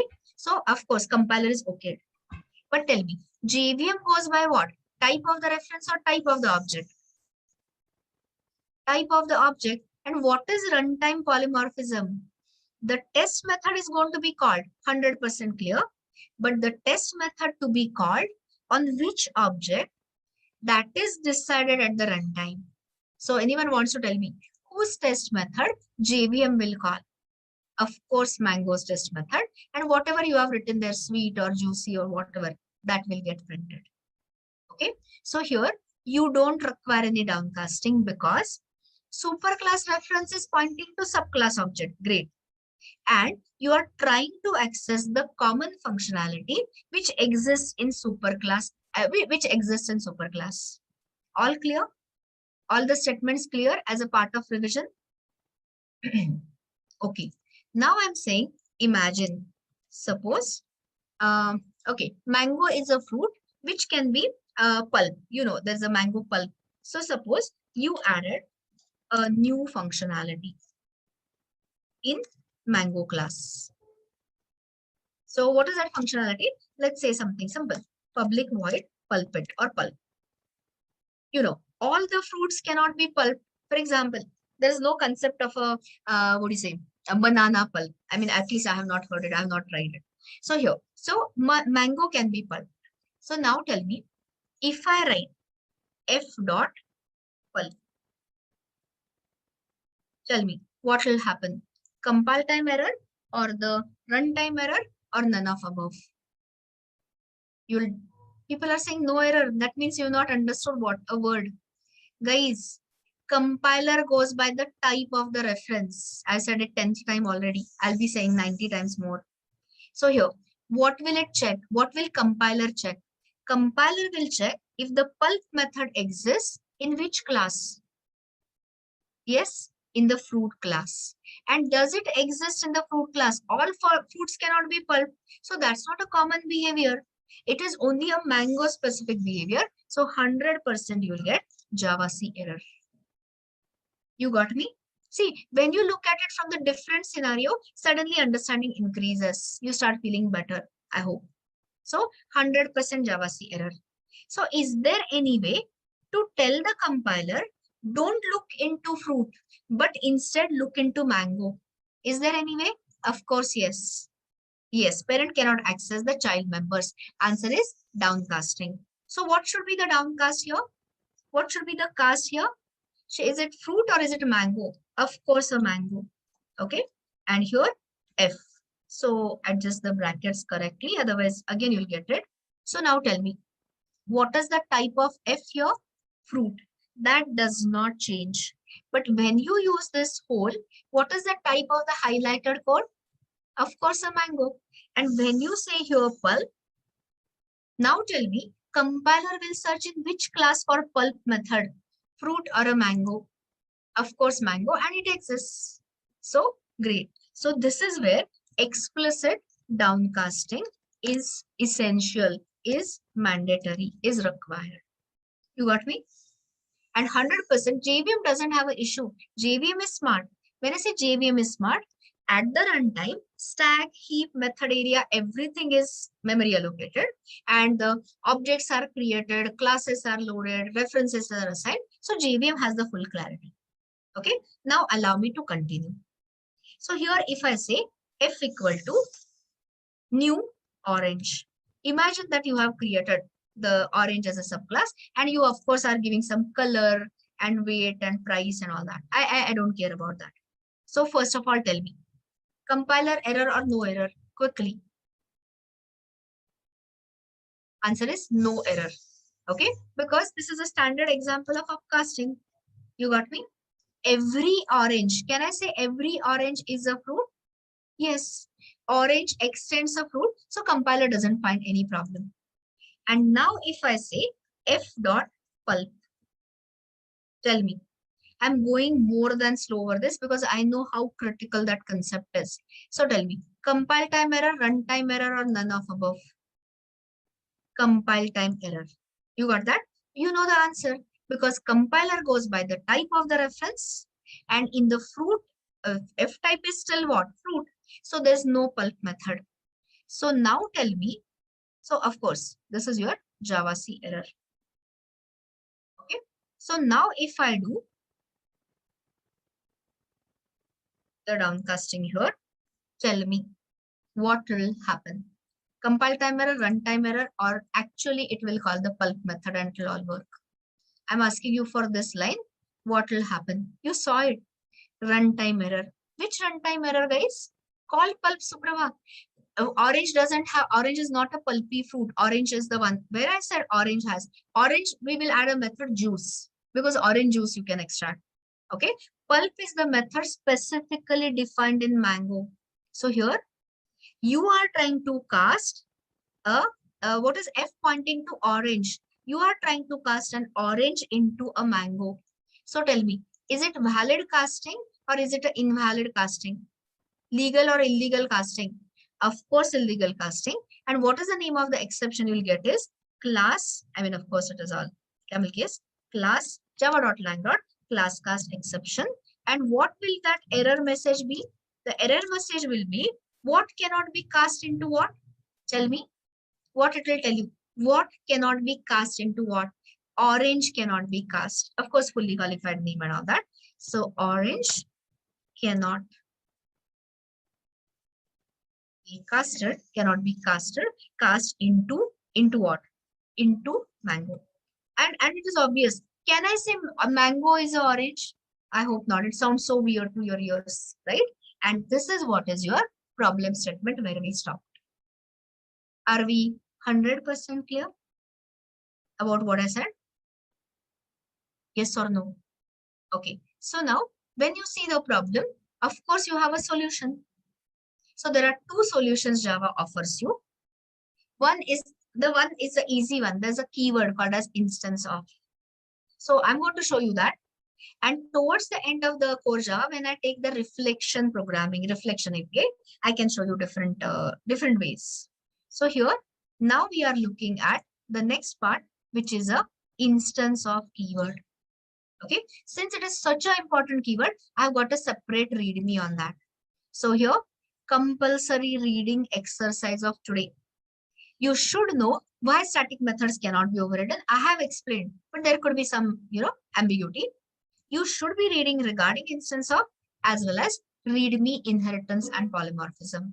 Actually, it touches upon more things also, but at least read that much. Read whatever we have covered. So let me just open instance of and start reading with me. Okay, I'll highlight.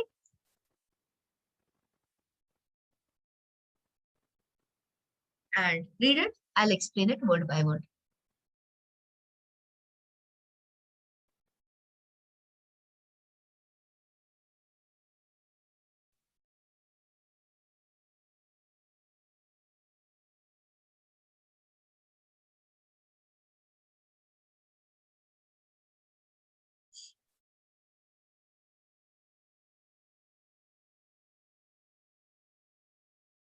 Ragini, your point is, I'll answer that question after people are done with this. Because I need to show you that unless until I see that. I show you that I can't really answer. And I'll answer you in 5 minutes. Don't worry. Let me explain this. Okay. So, what is instance of? Instance of is a keyword in Java. All Java keywords are all lowercase.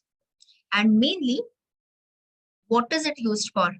Is it used for testing any compile time information or RTTI? RTTI stands for runtime type information. This is abbreviated as RTTI, not my short form, standard short form. So today is the day of not interfaces. Interfaces is tomorrow. So you will understand, you'll have a better clarity even for the revision tomorrow also.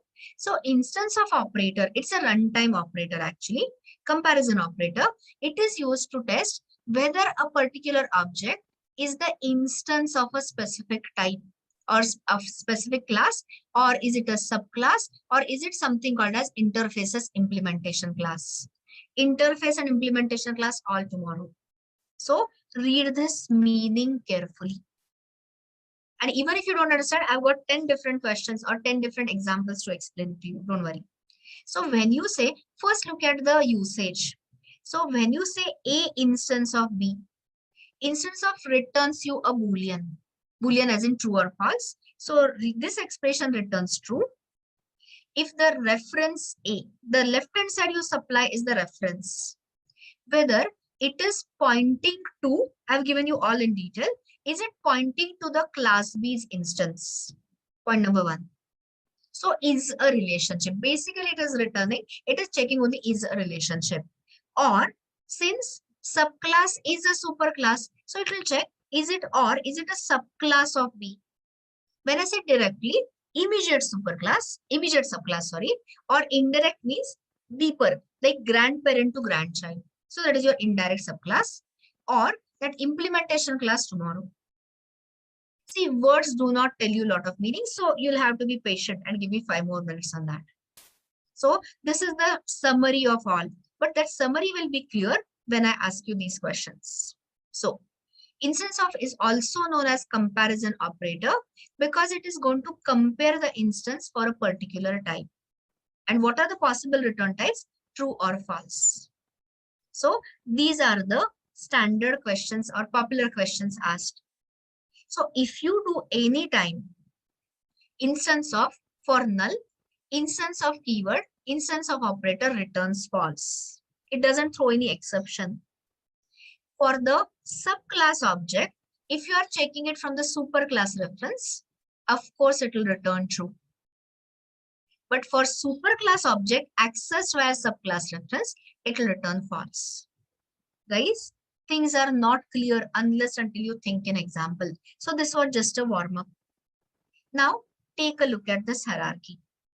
Can you understand this hierarchy? I think I had drawn it yesterday.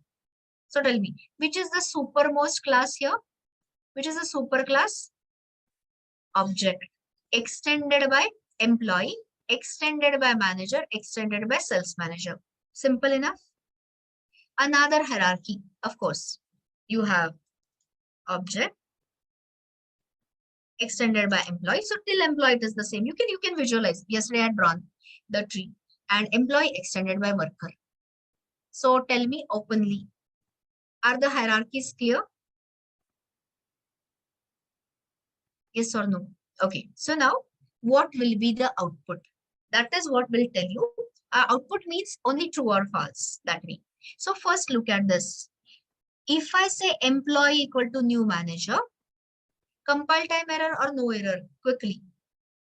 Will there be any compile time error or will there be no error? No error, because thanks to upcasting. Can I say every manager is an employee? Yes. So because manager extends from employee, manager from manager, you are climbing up the hierarchy to employee, upcasting. Clear still? I hope the whole thing is clear. Now when you say, listen to this. If you say if, or okay, forget if and all, we'll put it in if condition soon.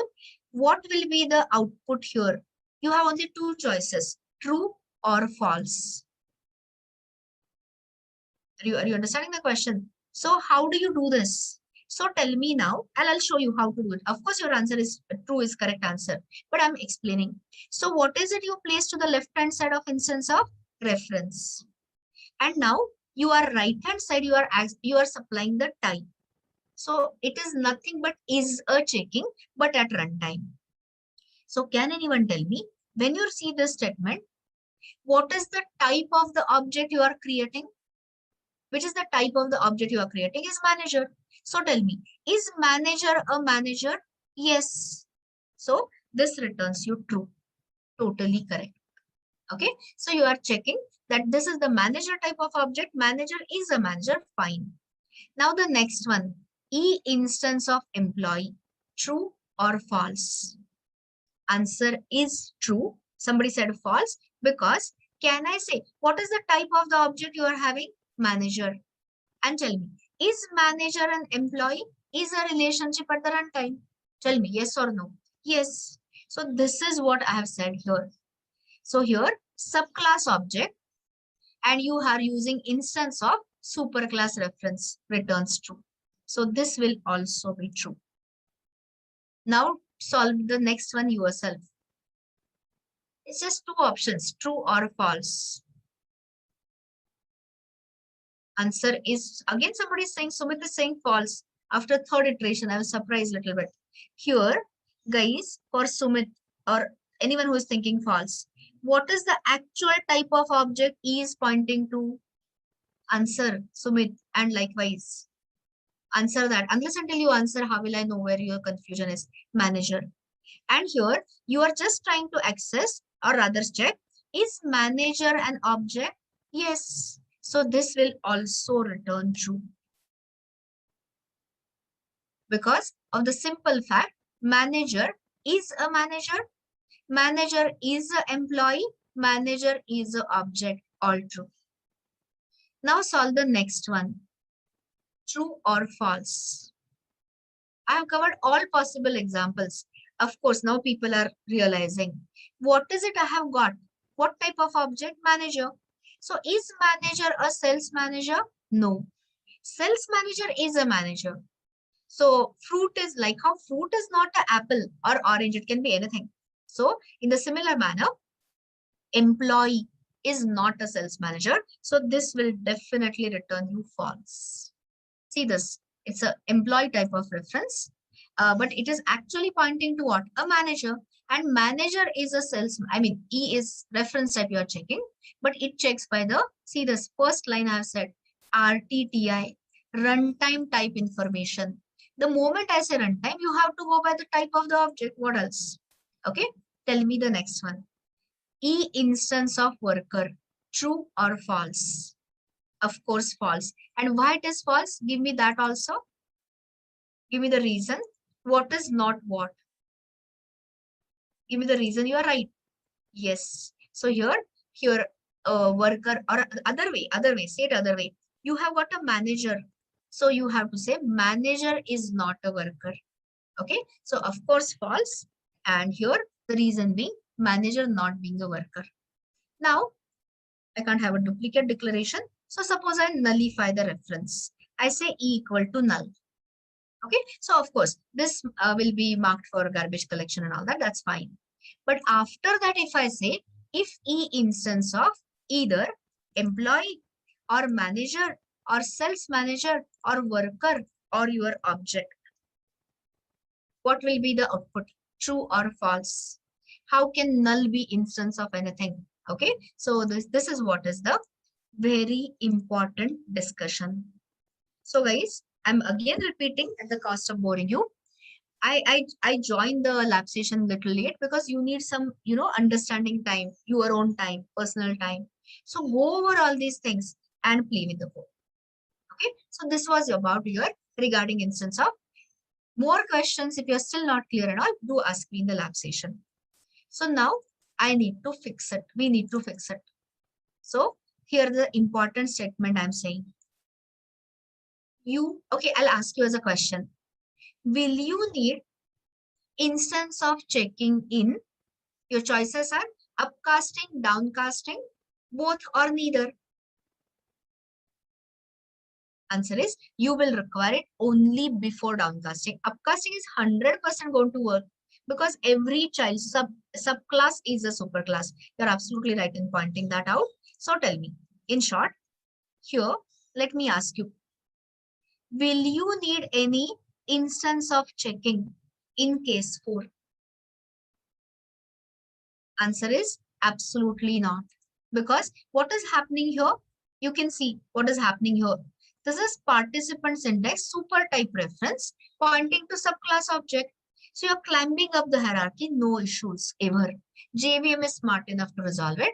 But will you need that? That means instance of checking in case 5. Everyone knows the answer, yes. Which is the line where we are doing the downcasting, please? Line number, please, where you are doing the downcasting. Line number 77. So now tell me, should I do the instance of checking before downcasting or after downcasting? B or A? Obviously before. See, I keep asking all dumb questions. And no question is a dumb question, by the way, quoted from Head First Java. No question is a silly question or dumb question. Any question is of course a good question. So the point is, if anyone is feeling lost, I should help. So of course it has to be done before. So here, in order to avoid what? Which exception? Avoid class cast exception. Must. This is a must. Till I take you to another interesting topic in Java called as generics. But that is 3 days or whatever days away. It's a little advanced part of core Java. So in order to avoid the class cast exception, must use instance of checking before performing or before doing, simple words, downcasting. So settle on what is being showed. You have entire lab session to ask questions. So here, before doing the downcasting, I have to make a check. So anyone wants to tell me that I already gave you the syntax of instance of checking. Anyone is wanting to give me that? Exactly. If P instance of student study, else if. Yes, absolutely correct. Very right. Very good. So here, what is the instance of is the keyword. What do you add to the left hand side? Reference type. Which is the reference under check? P. So start. If P instance of, what is the right hand side? It's a simple question, simple answer. Whose method you want to call? Where you want to do the downcasting? Student. So phrase it like English. If person is of the type student, then do the downcasting and access the subclass specific functionality. Otherwise, check if it is a faculty and do it accordingly. So if P instance of, on the right hand side, you supply the type. Don't make the mistake of saying P instance of person, because it will return true for both. Student is a person, faculty is a person, and again you will get your class cast. So if P instance of student, fine. Then there is a zero chance that you will ever get a class cast. But instead of a student, there could be a faculty which could be occupying the seat. So tell me, in our event currently, how many types are there? How many types of participants are there? Only 2. So I can simply do else. I can simply do else part. So just give me a second, guys. Give me a second. Sorry, urgently.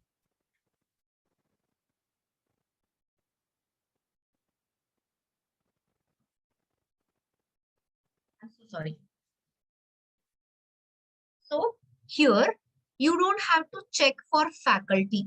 The person can be, the participant can be either student or a faculty, right? So even else will work. But suppose I increase, suppose I change my scenario and I say this thing. Instance of doesn't show specific methods, downcasting shows that. But anyway, all those questions, you have just heard it. So give yourself some time. Anyway, so here, will I require to check if it is an instance of faculty? In short, will I require else if P instance of faculty, or just else will suffice? Just else will be sufficient. So in this case, I will say else downcast it to faculty. But what is it you are pulling it down? You are pulling down, you are climbing down the hierarchy from a person to a faculty. So let me ask you, what is the type of P?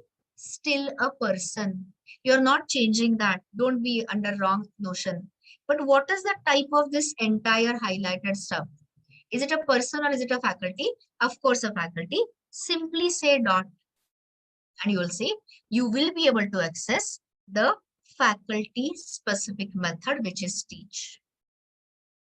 So before I go ahead, save and test it, I have a question.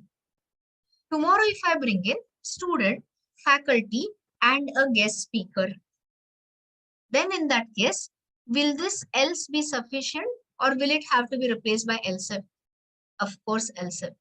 So you'll have to say else if P instance of faculty, then let him teach, let her teach.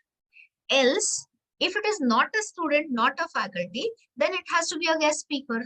So you can continue with this. Okay. So that is what is your, what do you say, working example or the use case of instance of followed by downcasting. I'm going to, of course, you're going to revise all that. I will give you my set revision also in the lab session by asking you different questions. And then we are going to put all these concepts together to a very nice use case. All that in the lab. So let me just run this. I'm telling you, today, tomorrow, mark them as very important days. So let's say, suppose number of participants is this. This part you know, so I'll not explain.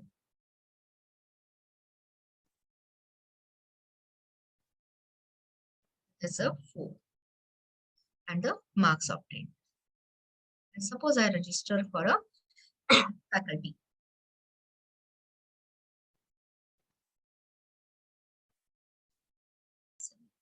Java. Okay, so just confirm what is it we have got. So as you can see, I've got the student details registered. I've got the faculty details registered. Everyone understanding this? Now let's check it. I think case 5, right? Yeah, case 5. So case 5.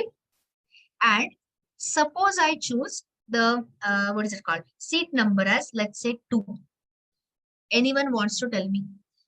Runtime error such as class cast exception or the output? Yes, number of checks. Abhijit, your English phrasing is wrong.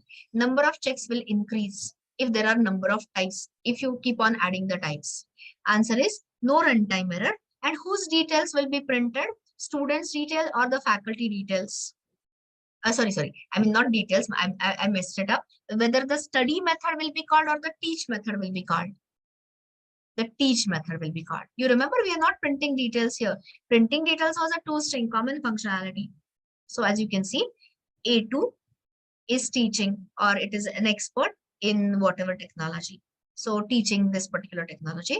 Whereas if I say 5 and if I give the seat number as 1, which instance of will work accordingly. So tell me, P instance of student will return true or false? Currently, of course, true, because it is a student and student is the one who is studying. So its study method will be called completely decided at the runtime. So what we did was we added a runtime type information checking via instance of, and whatever may be the type user gives us, it can be different types. And I was telling somebody your checks will increase, of course, else if checks will increase, you can access common details directly and specifically added functionalities indirectly via downcasting preceded by instance of checking. So these are the highlights of today. Polymorphism, method overloading versus method overriding. There is no virtual keyword. All the methods can be overridden unless and until they are either private. Private methods cannot be overridden. Static methods cannot be overridden. And final methods cannot be overridden. Okay. But all other methods in Java can be overridden. Then you heard about this. What was that? Annotation. So which is the annotation you learned? Name the annotation we looked at. At override annotation. Will it appear on the overridden method in the superclass or overriding form in the subclass? Where will it appear? In superclass or subclass? Of course, subclass. How can you say superclass? Superclass is not the one who is overriding. It is the subclass who is overriding. Is it a compile time annotation? Is it a compile time instruction? Or is it a runtime instruction? Metadata is nothing but more information. It is a compile time instruction. And then I showed you upcasting, downcasting, instance of checking with a practical scenario of arranging the event. So this is what forms a very, very important part of your understanding of object-oriented principles. Looking at the time, I'm just mentioning something, but actually the mentioning is nothing but your abstraction. We'll be just talking about abstraction, but of course, you can't really start with such an important topic so late in the day. So all this is done. I'm just checking. The equals method, whatever I'm saying about equals method, I'm going to give you a small assignment to test it out so that you will understand. And there are a lot of things such as solve and all. We will go through this together. Yeah. So I don't want to start with the abstract keyword actually. Just give me a minute. Okay. I'll see whether I have got some readme.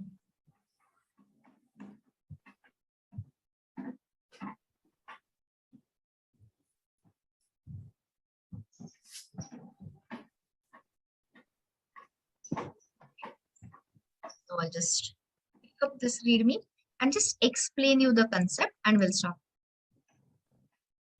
Okay. So what all you have seen so far in object-oriented programming is encapsulation, inheritance, and today you looked at polymorphism. Okay. So now the last remaining part is abstraction. So first 5 to 6 days, tomorrow, including tomorrow, because tomorrow we are going to actually enter into abstraction, partial abstraction followed by complete abstraction. That will give you some basic idea about object-oriented principles, and then you will be applying all these concepts to all the further topics. So Okay. So before I open my readme, let me ask you. There are very what do you say real life examples. Object oriented is all about real world. So let me ask you a question. Imagine you are standing rather in front of an ATM and you want to withdraw money. Simple use case I'm giving you of abstraction. There are so many hundreds of use cases around. I mean examples around. So tell me. So when you are standing in front of an ATM to withdraw money, so at that time, what is it? What is it you think about? I'll tell you. I'll tell you. I'll give you the options. Don't say abstraction because that's an abstract answer. Anyway, so let me ask you. Let me give you choices. So do you only think about your PIN code and the passcode or whatever password and amount of money to withdraw? Or do you seriously think about how this ATM chip, how this card reader is going to work internally? How is it going to contact? How it is going to contact my underlying bank? And which is the transport layer such as HTTP or SOAP or whatever, HTTPS, it is going to worry? Of course not. Who has time when you need money so urgent, right? So that is your hiding the complex requirements or hiding the how it is to be done, how this whole ATM business works. That is the implementation part. So hiding the complex details from the user and supplying only the interaction, only the essential information. Diksha means the interface. What is your ATM? An interface. It is just a facade. It is just a front end where you just type something, key in some numbers as a whatever PIN code and your amount, and you get the job done. So this is a classic example of an abstraction. That is why I said abstraction, inheritance, polymorphic behavior is everywhere. Just look around and you will find it. Encapsulation is everywhere. So now with this given example, you can read this. And don't worry, I'm not going to start with coding. So just what do you say? Just look at it. So please read this much only.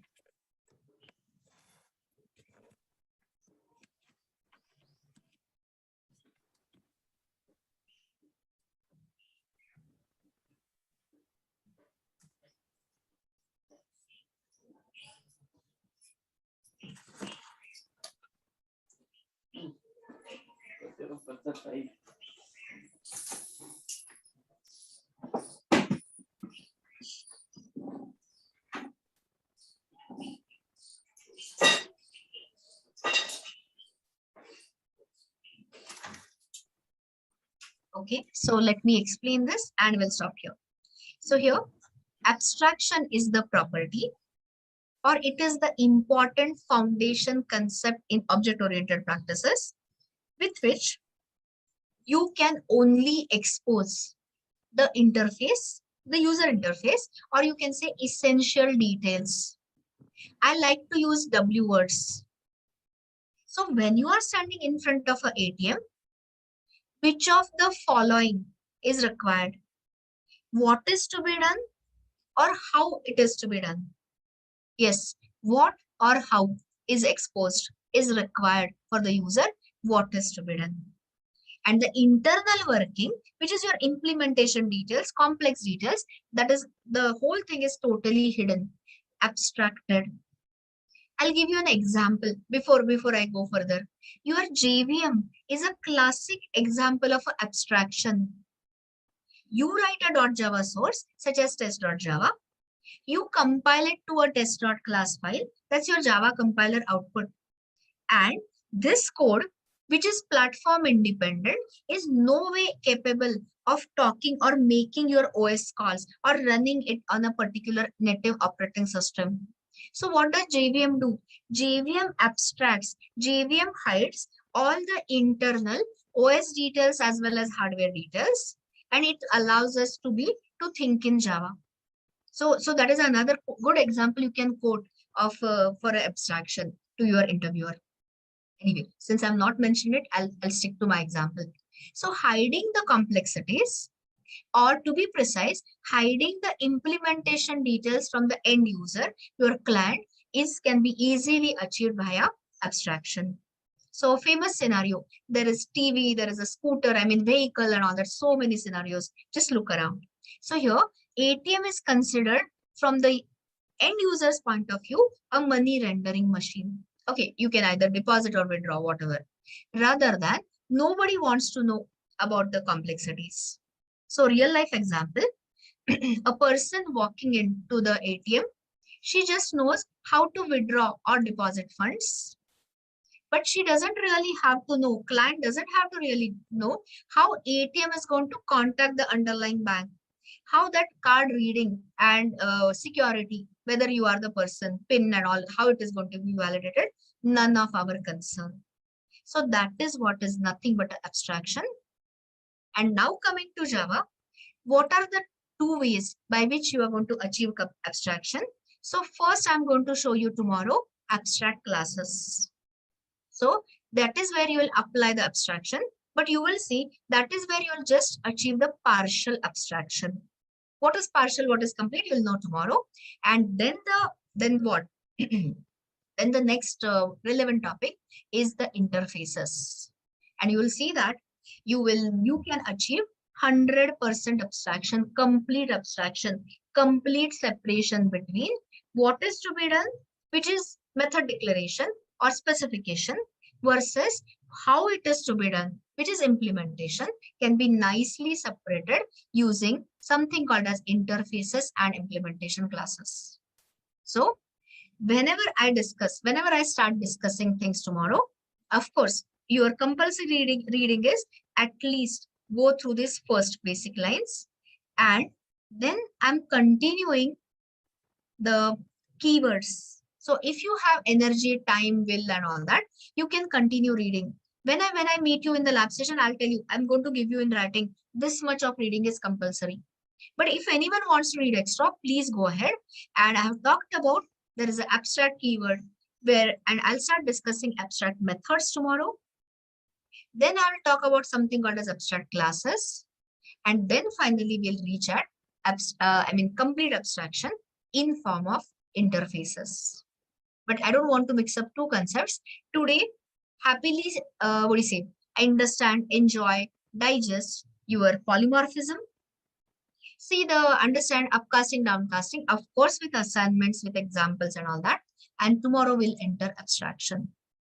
So this is what I'm stopping at.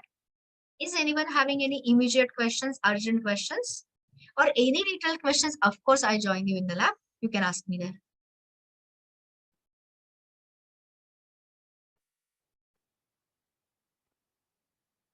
Okay, so that will be all. I'll be, as usual, day 5 data will be uploaded shortly on the Google Drive. You start looking at it, and all those reading instructions, or first revise the classwork. That itself you should spend at least 1 to 1.5 hours. Finish that, and then I'll be there, and we will do the revision together and some more hands-on. So before I come in, guys, please try to finish your pending work, so we don't waste today's time in solving yesterday's stuff. That will be all. See you in the lab.